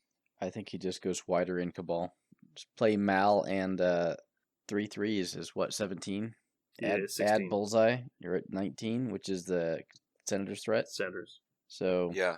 Or you play 2 3s, a 5, and Mal. Like, okay. If you do that though, you really risk losing priority at really any moment. So go 4 wide, right? So just do Mal, Okay. Red Skull, 2 Zemo, threes. Mystique. Yeah.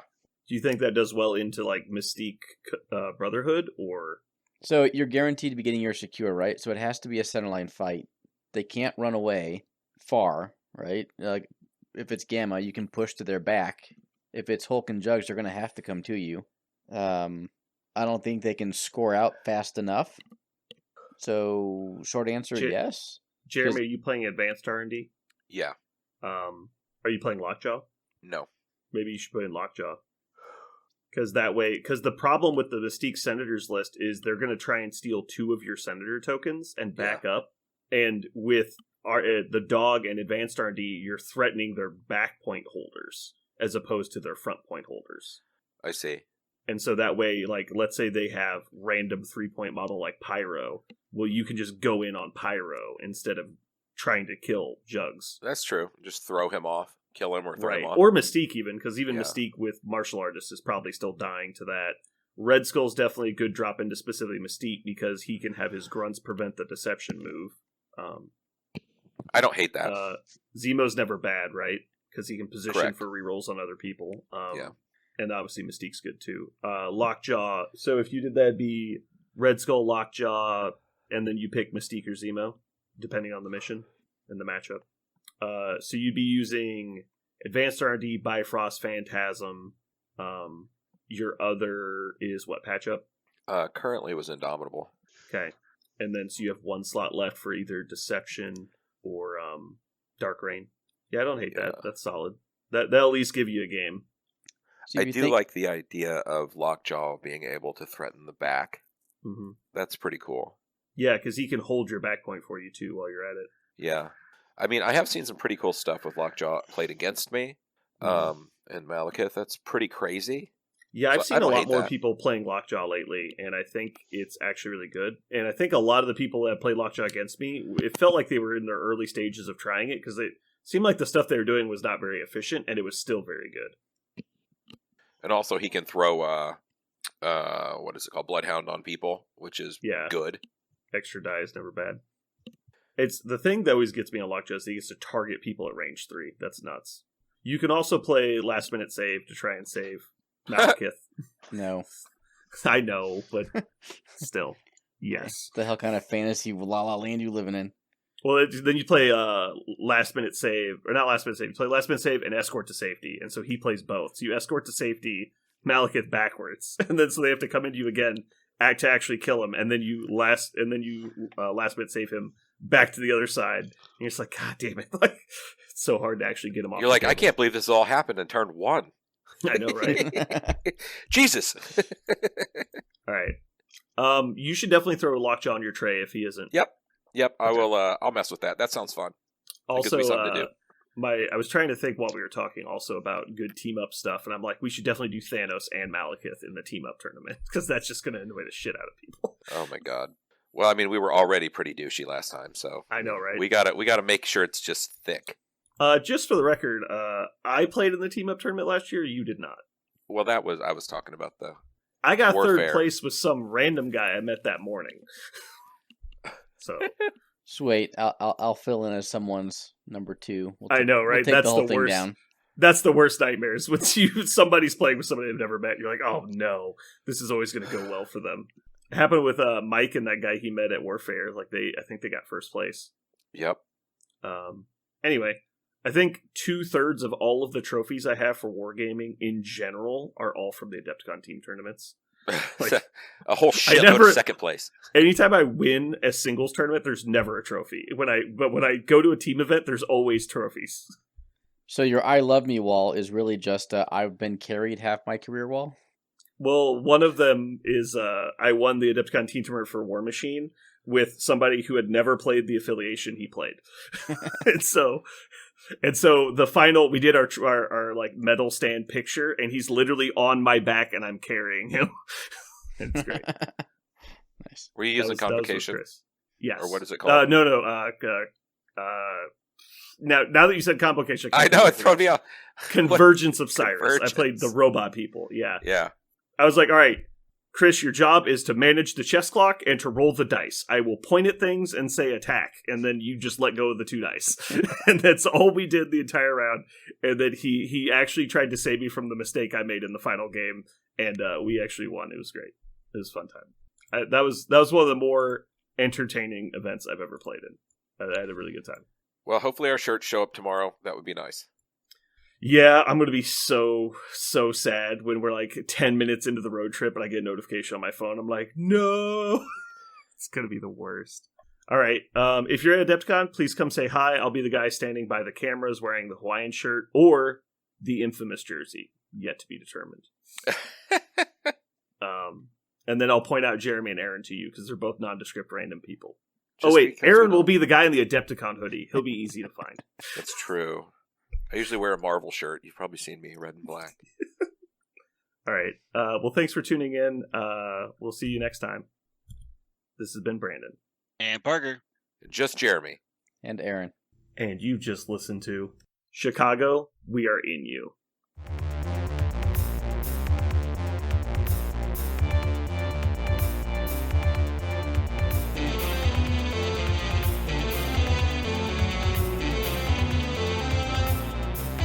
So what are we gonna call this thing?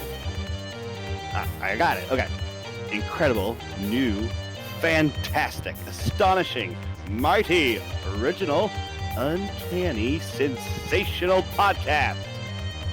I'm just gonna put down infamous.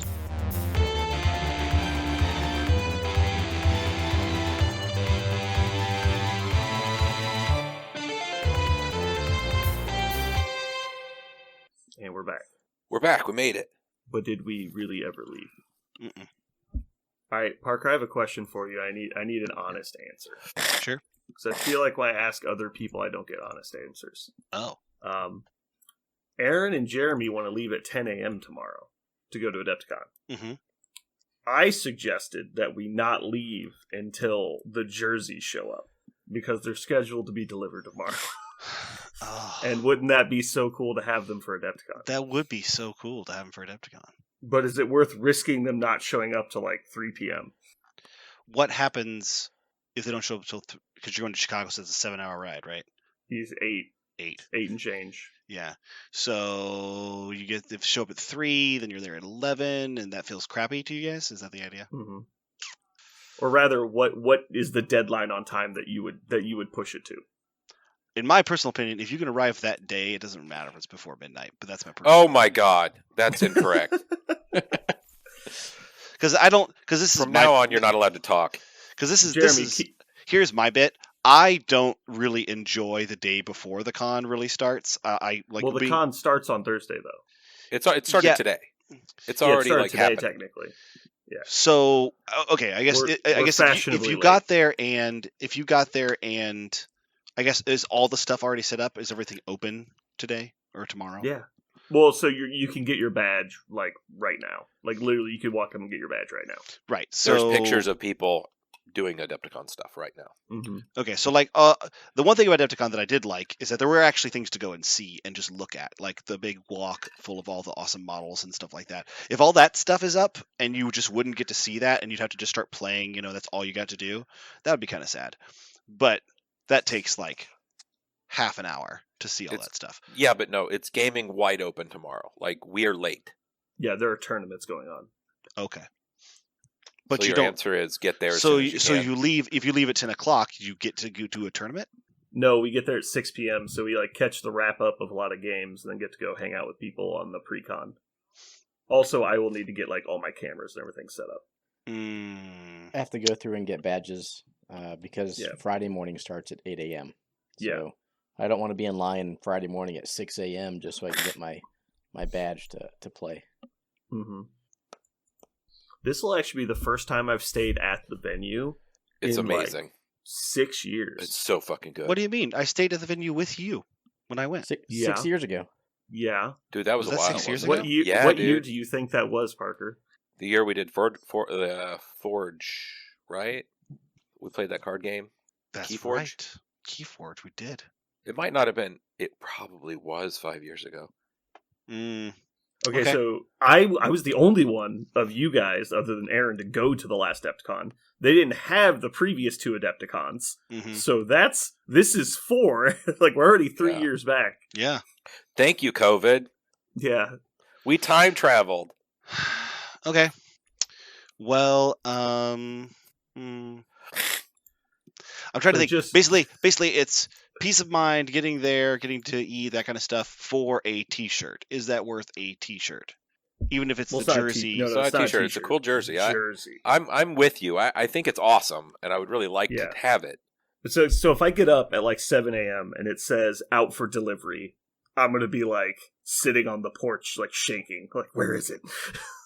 I need So what I wouldn't mind doing at that point is if it says out for delivery, is maybe, I don't know, if we could convince Aaron to meet me at my house, and then I go get you, and we leave through the northern route, and we come to your place and maybe play a game while Cut we an wait. hour off.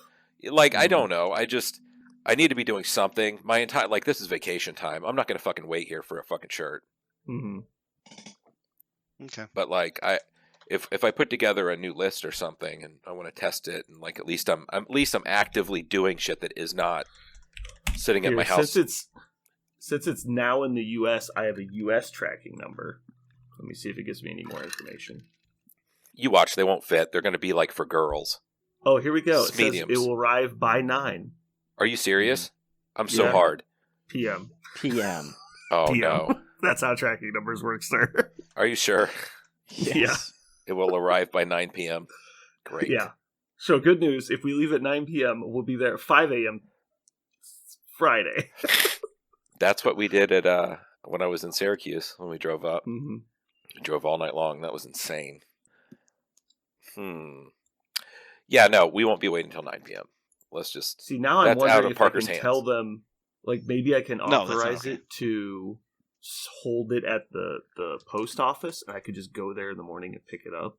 You probably can. You're probably 7 or 8 apps and like 27 clicks from getting that to happen. Mm-hmm. See, now I'm starting to wonder if I sent them to the store or to my house. I'll kill you. No, because like the store would actually be easier because it's on the way to your place. Is there no account?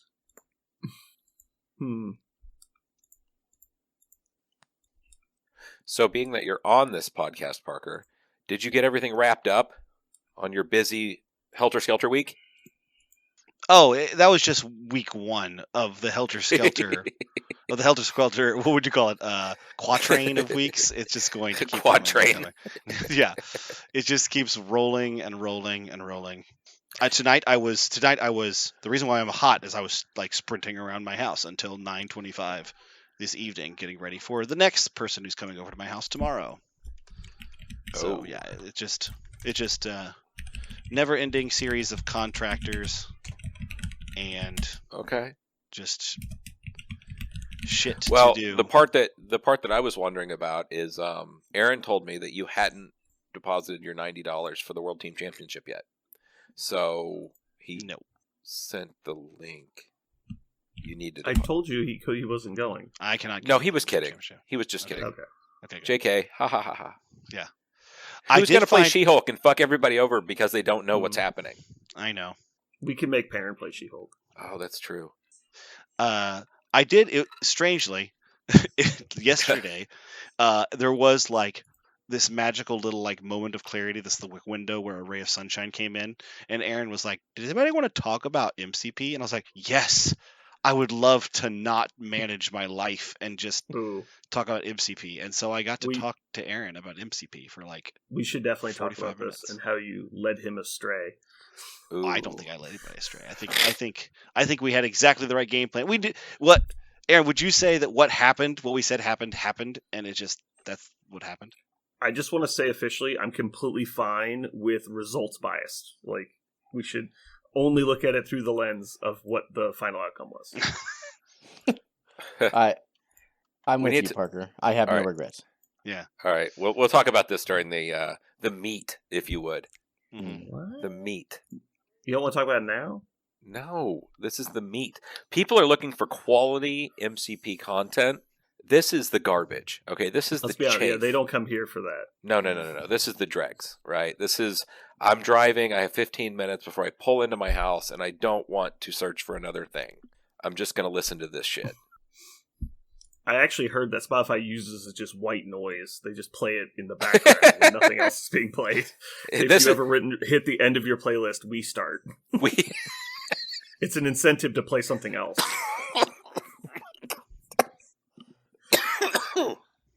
Jeremy's dying. oh no. Let the record show that Jeremy is patient zero for Concrud this year. You know what? I pre-got it. That's what's cool. Mhm. Yeah, it's pre-Concrud. That's how that works.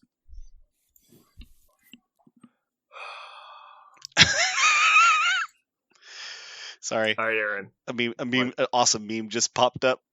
It says the original action film, which came out in 2000, starred Russell Crowe and Joaquin Phoenix, and now a sequel has been confirmed, coming in May 2024. Gladiator 2, Bulletproof. Oh my God. It's got this horrible poster of like him and like Joaquin Phoenix has a sword that's also a gun. Oh my God. Sometimes the internet, it just makes my heart really happy. Like, that's really, really good stuff, internet. That's exactly what the world needs, is Gladiator 2 Bulletproof. Okay. All right, Aaron. I've come to a conclusion. Persons of interest is okay. I'm going to leave it firmly in the okay category. Okay. As It is getting better, though. It's getting much better, but As- it's told you. okay. Season As a 3, Supernatural fanboy, you don't get much credit. Dude, I'm not a fan of Supernatural. It's a terrible show, but I did watch every episode. But that was more through an addiction. Oh God. I used to have I this couldn't thing. stop. If I ever watched more than just the first season, I had to finish it. Like, it was just a Okay. thing I did. Hmm. And so like that show almost broke me, though. Like, I was borderline like gonna like have a mental breakdown. That show was so bad. What? Which one?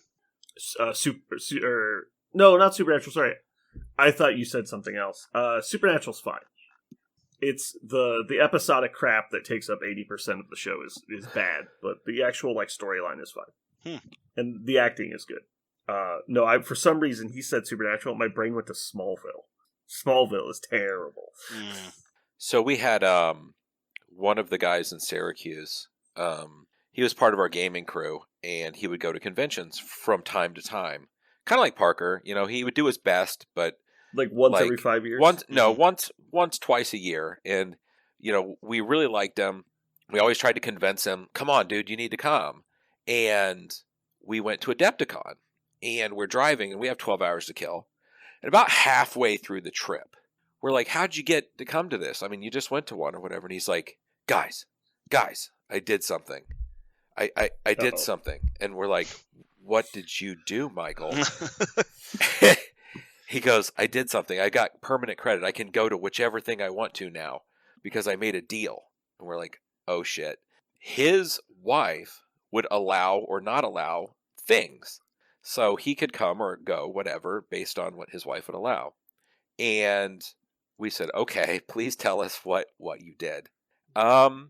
So he had, and his wife had, a last name. That became unimportant once he took his wife's last name as part of a bargain. So then he could then What? go to He conventions. changed his last name so that he could go to conventions. Yes. So It's an suddenly, easy trade. his I mean, first off, I would never be in a relationship where that was a trade that would ever happen, but also Dude. easy trade. wow. So here's the best part: we never saw him again on any convention. He never traveled again. It was the Oh, greatest wow. trap ever set for Yeah. any wife of a gaming husband. It was amazing. Jedi shit, really. So And you're never saw implying that she basically renegotiated the deal after the fact Yeah. for a one-time. So what I'm One-time trying to coupon? say here is, Parker, don't fall for it. Okay, No. it's not. Mhm. That's not going to work out for you. I think I have a prediction that before I had children, the old standby was 2 a year. Before It you really had was kids, just the children. Yeah, before I had a kid, it was 2 a year, and I was traveling for Star Wars twice a year at least. oh for man, X-Men. that's a lot. Yeah. It's not a lot. I know it's not a lot, but I felt plenty. Like, I felt I got to do all the things I wanted to. That's do, what you right? needed. Okay. Yeah, that's what I needed. Was 2 a year. 1 a year has been rough. So my prediction is once the kids get more ambulatory and they can fend for themselves more often, then that will probably go back. Because Sarah, my wife, is the same way. Like, she is ready to do other things too. Like, she doesn't want to be in the house all the time, so she's ready to Yeah. make that trade. She's not. It's not. She feels terrible that she also wants to leave, but that's the difference between me and her. I want to do what it takes so that she feels good. She just feels instantly guilty when she imagines leaving me with the girls, and I try to tell her I don't care. Like, leave me with the girls for any amount of time, but Yeah. she feels insanely guilty about it. Didn't you say you put your kids in dance or gymnastics or something? Yeah, we went to a gymnastics tryout thing. Yeah, but they liked it, but we haven't been able to do it because there's a giant waiting list for it. So Thank God. Yeah, for that's that. what I would tell my kids too. Yeah, Yeah. dog. Yeah, there's just a waiting list. well, like our Sorry, Skippy. Like it's still a waiting list. I love my kids, but if it Mhm. doesn't work for like the schedule of our lives, I'm not rewriting our lives so that they can do Yeah. the thing that they really excited. And that's not happening. But would you tell them to their face, "I'm not going to take you to this because I value other things more"? Or are you going to say, "There's a wait list"? No, they understand that they understand. Well, the things that the things that we value more are the ones that we've already set up. Like they already do things, so we're not Mhm. canceling or changing or like Right. rearranging the rest of our lives. If they want to do this in addition to, that's what that can happen if it happens. But if it never happens, then it never happens. That's the idea. We're not moving things around to find 45 minutes to shift them into a new activity like now. Mm-hmm. If you become a dance/gymnastics dad, that will be your entire life, and every penny that you've ever earned will go into it. Yeah. Just crammed in like an old powdered rifle. Like everything you had just jammed slowly down the barrel and fired off. Like, I was Almost like some kind of bandwidth cloud service. I've got 2 more years. 2 more years. Yep. But I can Air- confirm everything Jeremy just says is completely Dude, accurate. it's a lot. It's a lot. Like Aaron is 15 grand a staring year. face on a train, just like finally seeing the light at the end of the tunnel, and it's just like a speeding train. He's like, finally. is it travel mostly? Is it fees? Like It's what? once you get to competitions, yes. Okay. Costumes, travel. Yep. Yeah, costumes are very expensive and they're always new. You have to Mhm. get all that and get your makeup and hair done, and all of that's got it. Like it has an incredible sink of time and energy and finances. Like, Mhm. and you know what? I've dated a lot of randoms, and they all have kids, and all of them are going in it in one way or another. Oh man! Like for boys, what I'm hoping I skip is I don't want to be a baseball dad. That's traveling the country nonstop, staying in Yes. hotels with your children. Mhm. Oh my god! So you My next tell door- me my- all the time that you go to baseball shit with your kids. Yep, it's fun. That's it. We just do the fun league. That's it. Mm. Which means that they're playing with kids that aren't good enough to do the other stuff. So if they ever do competition, they'll get their ass whipped so bad they'll never want to do it again. I've set this up perfectly. It's perfect, and I didn't even realize it. But don't you want your kids to like become professional baseball players so you could like retire at the age of 45? The 0.0001% of the sure, okay. No, dude, baseball you can get drafted for like no reason in baseball. Ugh. You only That's gotta what- get like the one contract. That's all they need. I think I have a better chance of them getting on American Idol and winning or something. Like, You need that Billy Bean money where like they get drafted at like right out of high school because like they have one thing they can do and then like it never works out and then they become an executive in baseball. Like that's what you need. at no point have I ever looked at my kids and I was like, you know what? You seem really tall and big for your age. No, my kids are not athletic. They're tiny little noodle children. That's what they are. They're awesome. They and I do love them look to death. frail. I will They- say they look very But they frail. are as brittle as like a newborn chick. Like just squishy and like they just Except they're like 3 feet tall. barely. Barely. Like 2'11", like on a good day. Yeah, I like that. My oldest seems very averse to all that kind of stuff, like organized. Let's get in a team. Let's go do a competition. Like she's already very averse to that. My youngest one, I can't tell. She's too little, but we'll see. I think of my oldest. As soon as you tell her there could be a winner and a loser, she'll go, "I'm out." Like she's like, Hmm. she doesn't appreciate that. Now, if you told her we're doing a performance, she'll say, "Can I organize it or can I direct it?" And if they say no, she'll say, "I'm out." Like she doesn't want to perform; she just wants to organize and direct everything. Did I tell you she goes to an after-school program run by the YMCA, and the guys who run this after-school program thought, well, we'll come up with a currency system. The kids will get tickets every time they do the right thing, or if they go above and beyond and cleaned up or something like that. And we'll have a reward menu, and and we'll put some small things on it, like 1 ticket is a piece of candy or something like that. 2 tickets is a little like token. But they put some bigger things on it. So if you get like 50 tickets, you can ask them to do like a gym day. 100 tickets, they'll get a Kona ice truck to come and like for the kids after school. Uh-huh. And so they put these things on there thinking, well, a kid would have to, save up for a whole school year to get some of these bigger things. Mhm. And so my daughter found out that a couple different kids thought it would be a good idea to have like a Kona ice truck and a pizza party and a movie like theater to visit and all these different things. And so she organized all the children who wanted the same thing into groups. And then she became the accountant of the Y Care, which is like 80 kids. And she had a ledger. She's 9. She has a ledger that she keeps. It's like an Excel spreadsheet and a notebook that she keeps and a running tally. And then every single time a kid gets a ticket, they run it to her and tell her what account to put it in. And like that. And so she runs like the books for this system. And she has organized now tons of these like big events. And the Y Care people just think that it's kind of awesome, right? They're just like, sure, like if she wants to like organize all these events. And so now she helps them organize the events for her after school program. Like that's the kind of thing she wants to do. And we're like that, as long as she wants to do that kind of stuff, I'm totally for it. Like you go ahead and be a hedge fund manager or something like that. If that's how you want to pour yourself, I will take you to every accountant competition there is. But Accountant competition. I don't know what that exists, so the more the better. But that's the kind of person. That's the thing she gets excited about. That's the way she wants to spend her time. So I'm not too worried about her.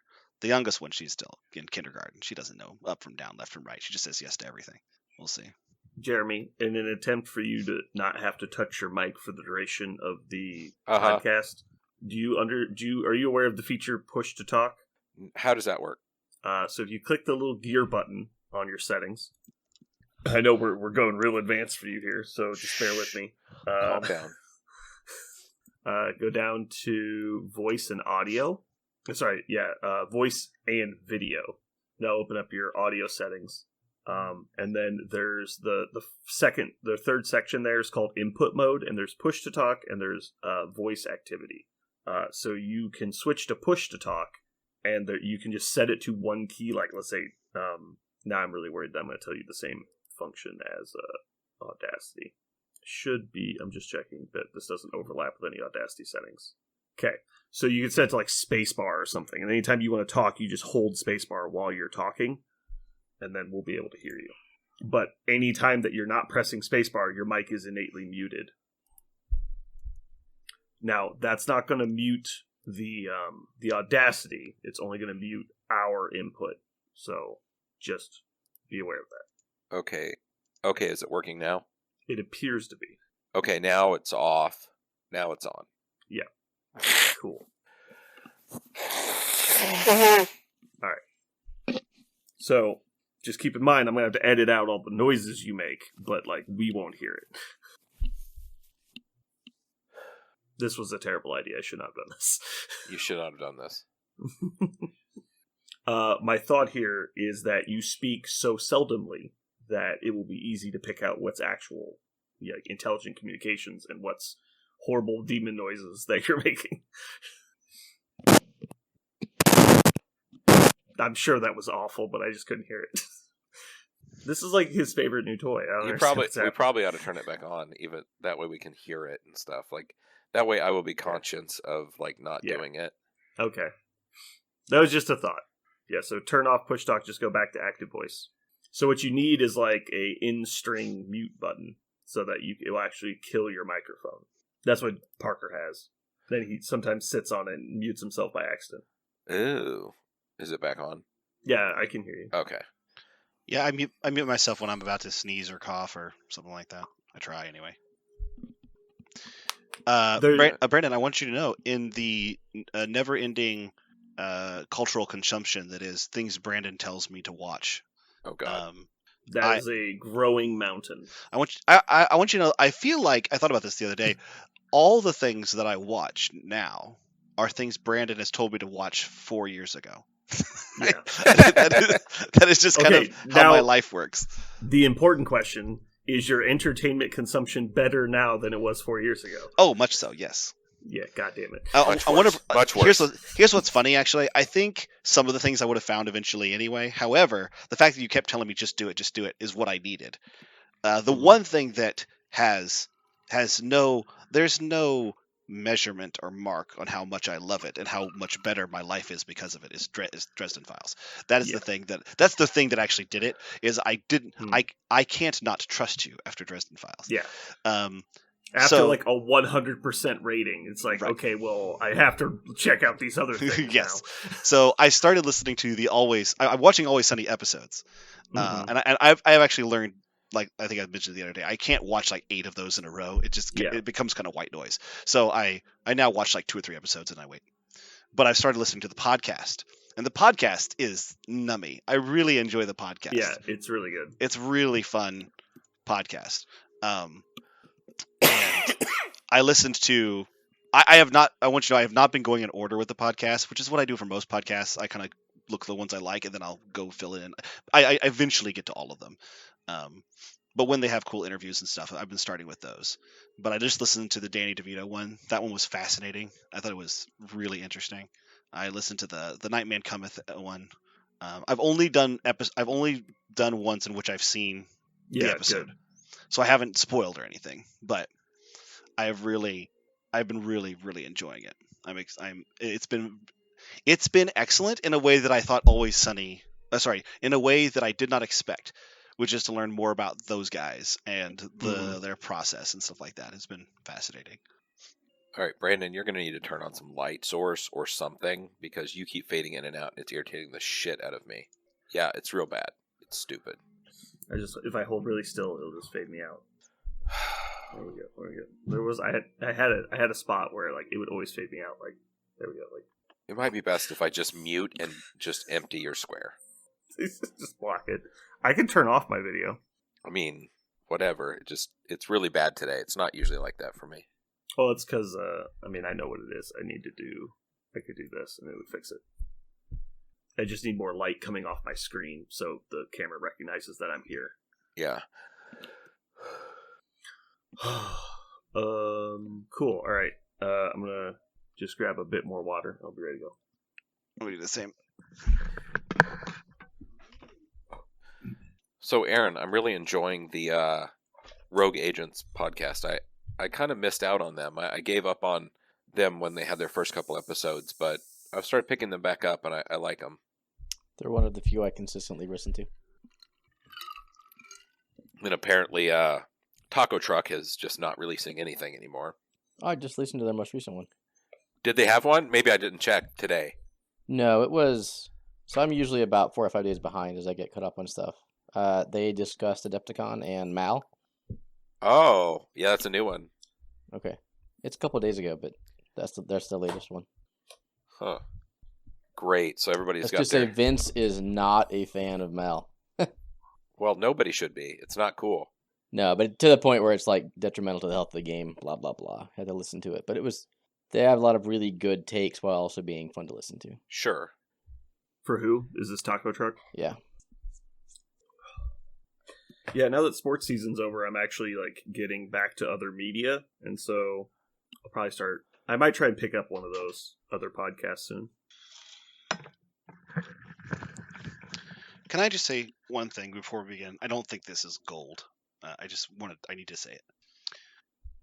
There's a famous Seinfeld episode where Jerry has to convince another man that soup is not a meal, right? Because he owes the guy a meal and the guy only has soup. And so the joke is that soup is not a meal. And I'm all on Jerry's side, right? You take a guy out, that's the meal. However, soup is so not a meal. And it makes me very frustrated because I love a hearty soup. And I had one, what is it, like 2.5 hours ago, and I am starving right now after a hearty soup. And I know chemically why. I understand it's like mostly water. I get it. But it frustrates me so much that I can't just have a soup. Because if you have a big hearty soup, you feel full, like totally full. And then 2 hours later, I am hungry, like sincerely hungry. I find if you put like 14 ounces of steak in your soup, it's more filling. Right. This So- is just a chicken noodle, not light on the chicken, but Yeah, so the question is, then is a stew a meal? I guess. Wait, it hold on. is. Are we going to get into this argument where there's only 4 types of food? No. So there's soup, there's stew, and then there's chowder. Are those meals? Soup, I guess, is not. Well, when you say stew, you mean like what some people call vegetable soup? Is that what you're trying to get at? No. Stew would be a thick meat, like hearty kind of thing. Well, there's this like troll argument that there's only 4 types of food, and there's sandwiches, salads, soups, and meat is what I did a quick search. I can't remember the full argument. Yeah. But then they're like, everything fits in one of these. And they're like, well, what about pizza? It's like, well, it's an open face sandwich. And you're like, I'm going to murder you. Yeah. Like, It's that's an the only open-faced response. sandwich. It's like, Yeah. I hope you're ready to be killed. You're by right. It another is only person. one side of a sandwich with toppings in the middle. Yeah. Yeah. And they're like, what about pasta? It's like, that's obviously a salad. It's things tossed in sauce. That's a salad. And you're like, again, murder. Yeah. Like, that's... Yeah, I'm 100% with it. Yeah. Okay. I just assumed that's where Jeremy was going. Nope. Mhm. I hadn't actually heard that argument. I did hear is a taco a sandwich, and that always cracks me up. Yeah, tacos and hot dogs are sandwiches. No, hot dog maybe. A taco, I don't know about all that. Well, a hot dog is literally a sandwich. It was originally Sure. served on a single slice of bread. It's just a meat sandwich. A single slice of bread. You must have grew up at my house. No, I mean when they were invented. Originally, it was Sure. at a ballpark, and it used to just be served as sausage. Yeah. And then it was just such poor sausage that they we got to do something with this. And so they were selling them at ball games, and they would just hand them to people. And so then one cart started wrapping a piece of bread around it to hand them to somebody. So it was better. And so then they came out with hot dog buns after that. I want to live in a world where someone hands you a raw, Just like a here's hot your dog in yeah. your hand. Well, this is way back when they were actually gross and stuff. So I'm sorry. Do we live in an environment now where they're not? They're way less gross than they used to be when they just swept in the cat into the mixer and sausage. You could have a maximum number of rats allowed in your factory. Yeah. That was back before they even had a number. They were just yeah, it's just as long as it's not too many. That was the rule they had. Too many. And then you had Frank Reynolds pushing people into the soup, and now it's now they have to have numbers. Yeah, I don't mind soup, but I definitely think it's not a meal. If you just eat soup, it's a snack. What about chili? Yes. I had a shitload of chili tonight. Right, so chili isn't soup because it's majority water. At least if you're making chili and it's majority water, you're making chili wrong. But So is chili a chowder? No. I think chowder is still soup. No, chowder's not soup. It's It thick is soup. Yeah, so it's soup. You're wrong. So what's gumbo? Gumbo is I would put gumbo in the stew category, but chili should be noticeably thicker than any stew, right? Chili's just stuff with some water to make it flow together. Have you ever had better. Dixon's chili? It's like an abomination. What is Dixon's chili? It's basically all the stuff that goes in chili without any tomato base sauce. It's just dry shit put on your and they put it on Ugh. noodles. What is That that? sounds gross. like hamburger helper. Basically, yes. Yeah. That in sounds Missouri, some kind of it's weird, famous for it. Really? Yes. Okay. No, Dixon's I'm not. chili. I'm not big on beans. So when I make chili, I put very little beans in it. I put some chili beans, and that's it. It's funny when you guys say gumbo, a Cajun gumbo from where my family's from in South Louisiana. It is almost it's almost completely viscous. There's no thickness to it whatsoever. But then they put a whole chicken on your plate with it. It's a huge amount of other stuff. So they'll put half a sausage, half a chicken, a bunch of veggies. That's the chicken version. But you could also have the seafood version, which is half a crab at least, a bunch of crawfish in it. And so there's a lot of meat in functionally a soup. And then they give you a giant chunk of rice, a handful of rice. Right. It's a weird thing down there. I don't know if this is normal. When I eat chili, though, it's usually not the only thing I'm eating. There's usually something else too, like cornbread or something. 1,000 and cornbread's crackers. a small side. I eat crackers. I wouldn't even count. But usually there's and I'm having a hot dog and with some chili or something. It's almost never just chili. Dude, If a chili it is just dog chili, is the Right. shit. yeah. And I will tell anyone who lives in the Midwest and has Quick Trips, if you've been getting the hot dogs and not putting chili and cheese on them, you are missing out. You That's dumb sons of bitches. That's the only reason to eat their hot dogs, honestly. Their hot dogs are actually pretty good for gas station hot dogs. But the correct answer is put chili and cheese on it, and you will fucking whole new world. And then drive a stick shift in your car and eat it. Drive a stick shift in your car. They give you a little plastic container to retain your overflowing. So what Jason does? Jason hacked the system, right? Oh god. Because they charge you for the chili and the cheese per item. So he's like on the low calorie diet anyway. So he puts 3 hot dogs in the nacho container and then just pours chili and cheese on top of them. And they're like, that's one. It only counts as one. they have to bring it up as only one. So he gets 3 hot dogs, only pays for chili and cheese on one of them, and doesn't get the buns. Yeah. And Jeremy's like, all right, new diet system. No, I've done the double, triple hot dogs before with no bun. Yeah. Yeah. But functionally, isn't that just meat? Yeah, it's just a bunch of meat. Well, and I mean, it's a hot stuff. dog. Is it meat? Let's go. I mean, Sorry, the hot dogs that meat we're eating isn't it? are meat. All of that is just like meat adjacent. It's like beans and meat But like people, stuff. There's steak. people make fun of hot dogs. chicken. What do you think you're eating at McDonald's? Do you think that's 100% prime Iowa beef? Yes. That's, okay. That's cow that eats cow. Yeah, So it's exactly. more pure that way. Chicken that's mostly eating chicken. It's more pure that Concentrated way. cow. Yeah. That's No, but, like, Wagyu for real, like, beef. If you live in the U.S., like, there's really not anything you can eat that's really going to hurt you. It's already so processed and fake anyway that it doesn't matter. You can't actually serve much No, without yeah, having a dozen permits or whatever. Like, my Mhm. company was mentioning the words like, wait, isn't there a thing called sous vide? I'm like, these are senior citizens. You can't sous vide shit. What are you talking about? Well, isn't that like a thing now? I'm like, not for us. Like, are you What is fucking sous vide? crazy? That's when you put things in sacks, basically, and cook them at like 140 degrees for a day, and it makes it like super tender. You put it in water, and it goes around in their little sacks, but everything has to be brought up to like crazy temperatures for senior citizens and people who are pregnant. Like, we don't, we don't serve that shit. But my company has no idea when it comes to food. Oh, it's like poached and stuff. Like Yeah, that kind of basically stuff it's where poached like- meat. Okay. Yeah. Okay. And then they're like, how about barbecue? Can we do real barbecue where we smoke? I'm like, no, you can't do that either. That shit's at like It's- 200 degrees it's got to be for hours. well Like, done. Yeah. dude. Oh my God. We can't even serve like a soft egg. Mhm. No. All right. Where were we on? We were talking about is chili soup. Is that what we were on? No, I started off with Something. It bothers me. It bothers me that soup. I can't eat soup. That was the point. It Oh. bothers me that I can't eat soup because it actually won't fill me up, and it's not. Think a of it meal. this way: you just get to eat more soup. That's not wrong. I'm not upset about that. I guess.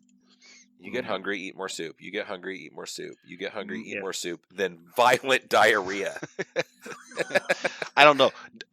Soup is actually one of the only things that I don't get violent diarrhea. I was going to say, isn't that your normal style? of Yeah, that's pooping? my normal. That's my The 230. unfortunate thing is that his body is adjusted to exclusively soup. That's the problem.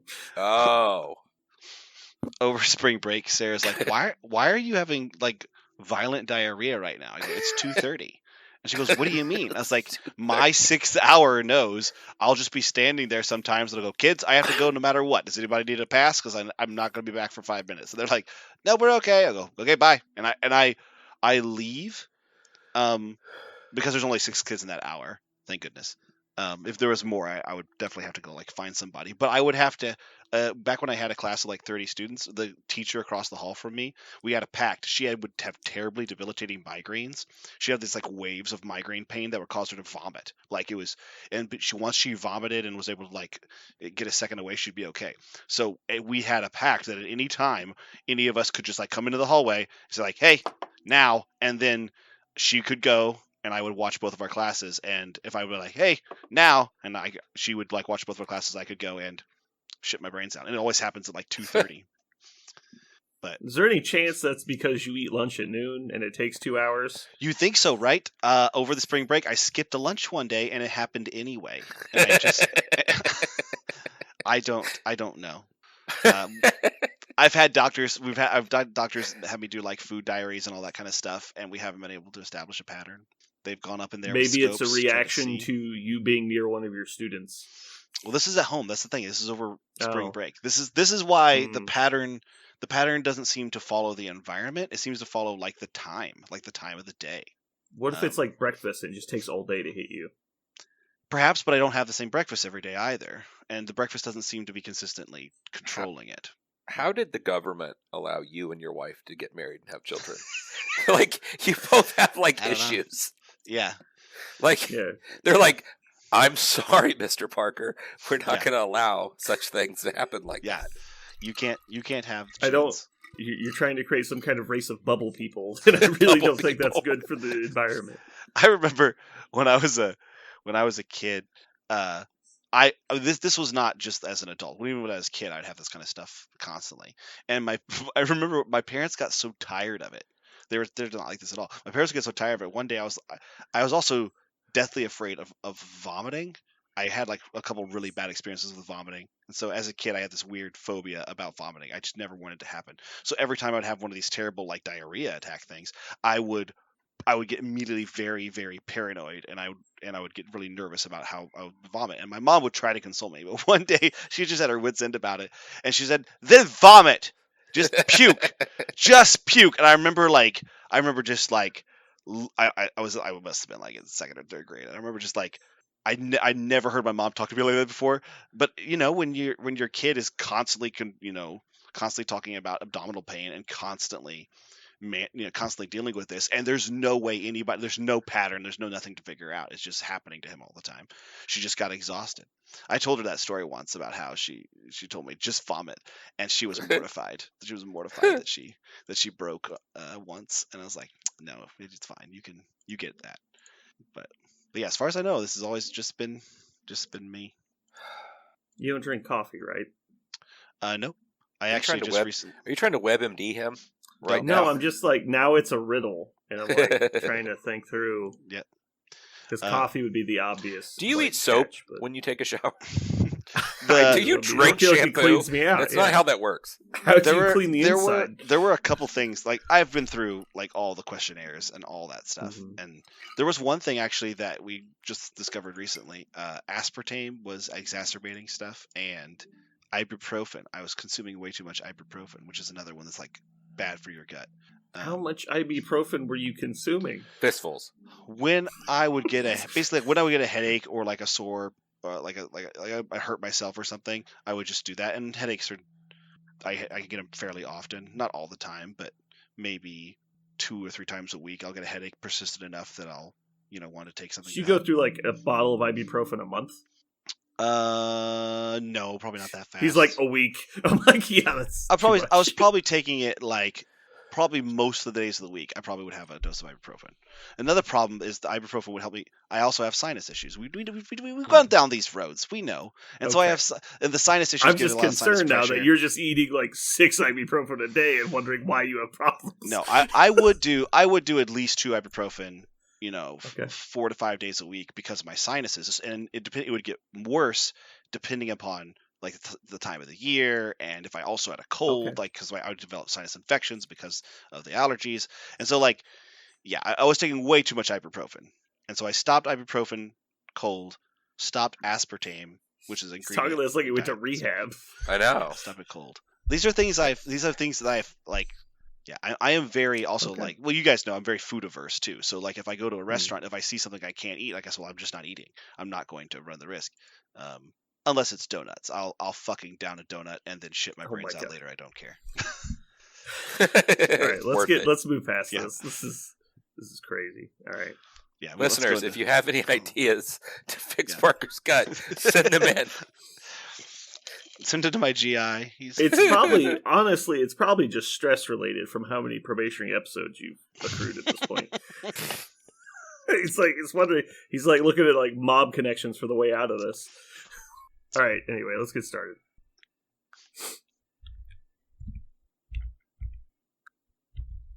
I didn't come up with the title. I totally spaced until this exact moment. I was like ready to sign. I was like, The gang I didn't goes come inside of Chicago. All right, here we go. Ready? Chicago, we are in you. Oh, You didn't do God. the you just listened to. Yeah, I'm gonna add that in later. You're gonna put that in later? Okay. I always can't put stuff wait in for later. pizza. Anytime you guys say, "Yeah, I think you're right," or so, like anything generally agreeable, I go in and like add a point that I did not actually make, and then you're like, "Yeah, I Oh my agree." God. like pizzas are really sandwiches. I'm like, yeah, Brandon, you're right. Like, it's fucking great. And then I have anytime you guys ever said Brandon, you were right, I just cut that and like I have it saved to an audio file. I'll play it for you right now. What am I thinking about? I have Parker's Brandon was right, like fucking right here. All right, here we go. I'll just link it right here. Here we go. Boom. So anyway. Oh my god. You didn't believe me? That's awesome. Well done. All right, let's wrap it up. Gotta go. Yeah, so make sure you upload your episodes immediately so I can get them tonight, because I have to edit and post this tonight.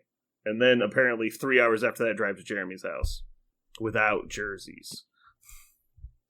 My kids have decided to make us jerseys. They'll be sweet. I'd wear that. Assuming it fit. All right, goodbye, everyone. Bye-bye. Bye.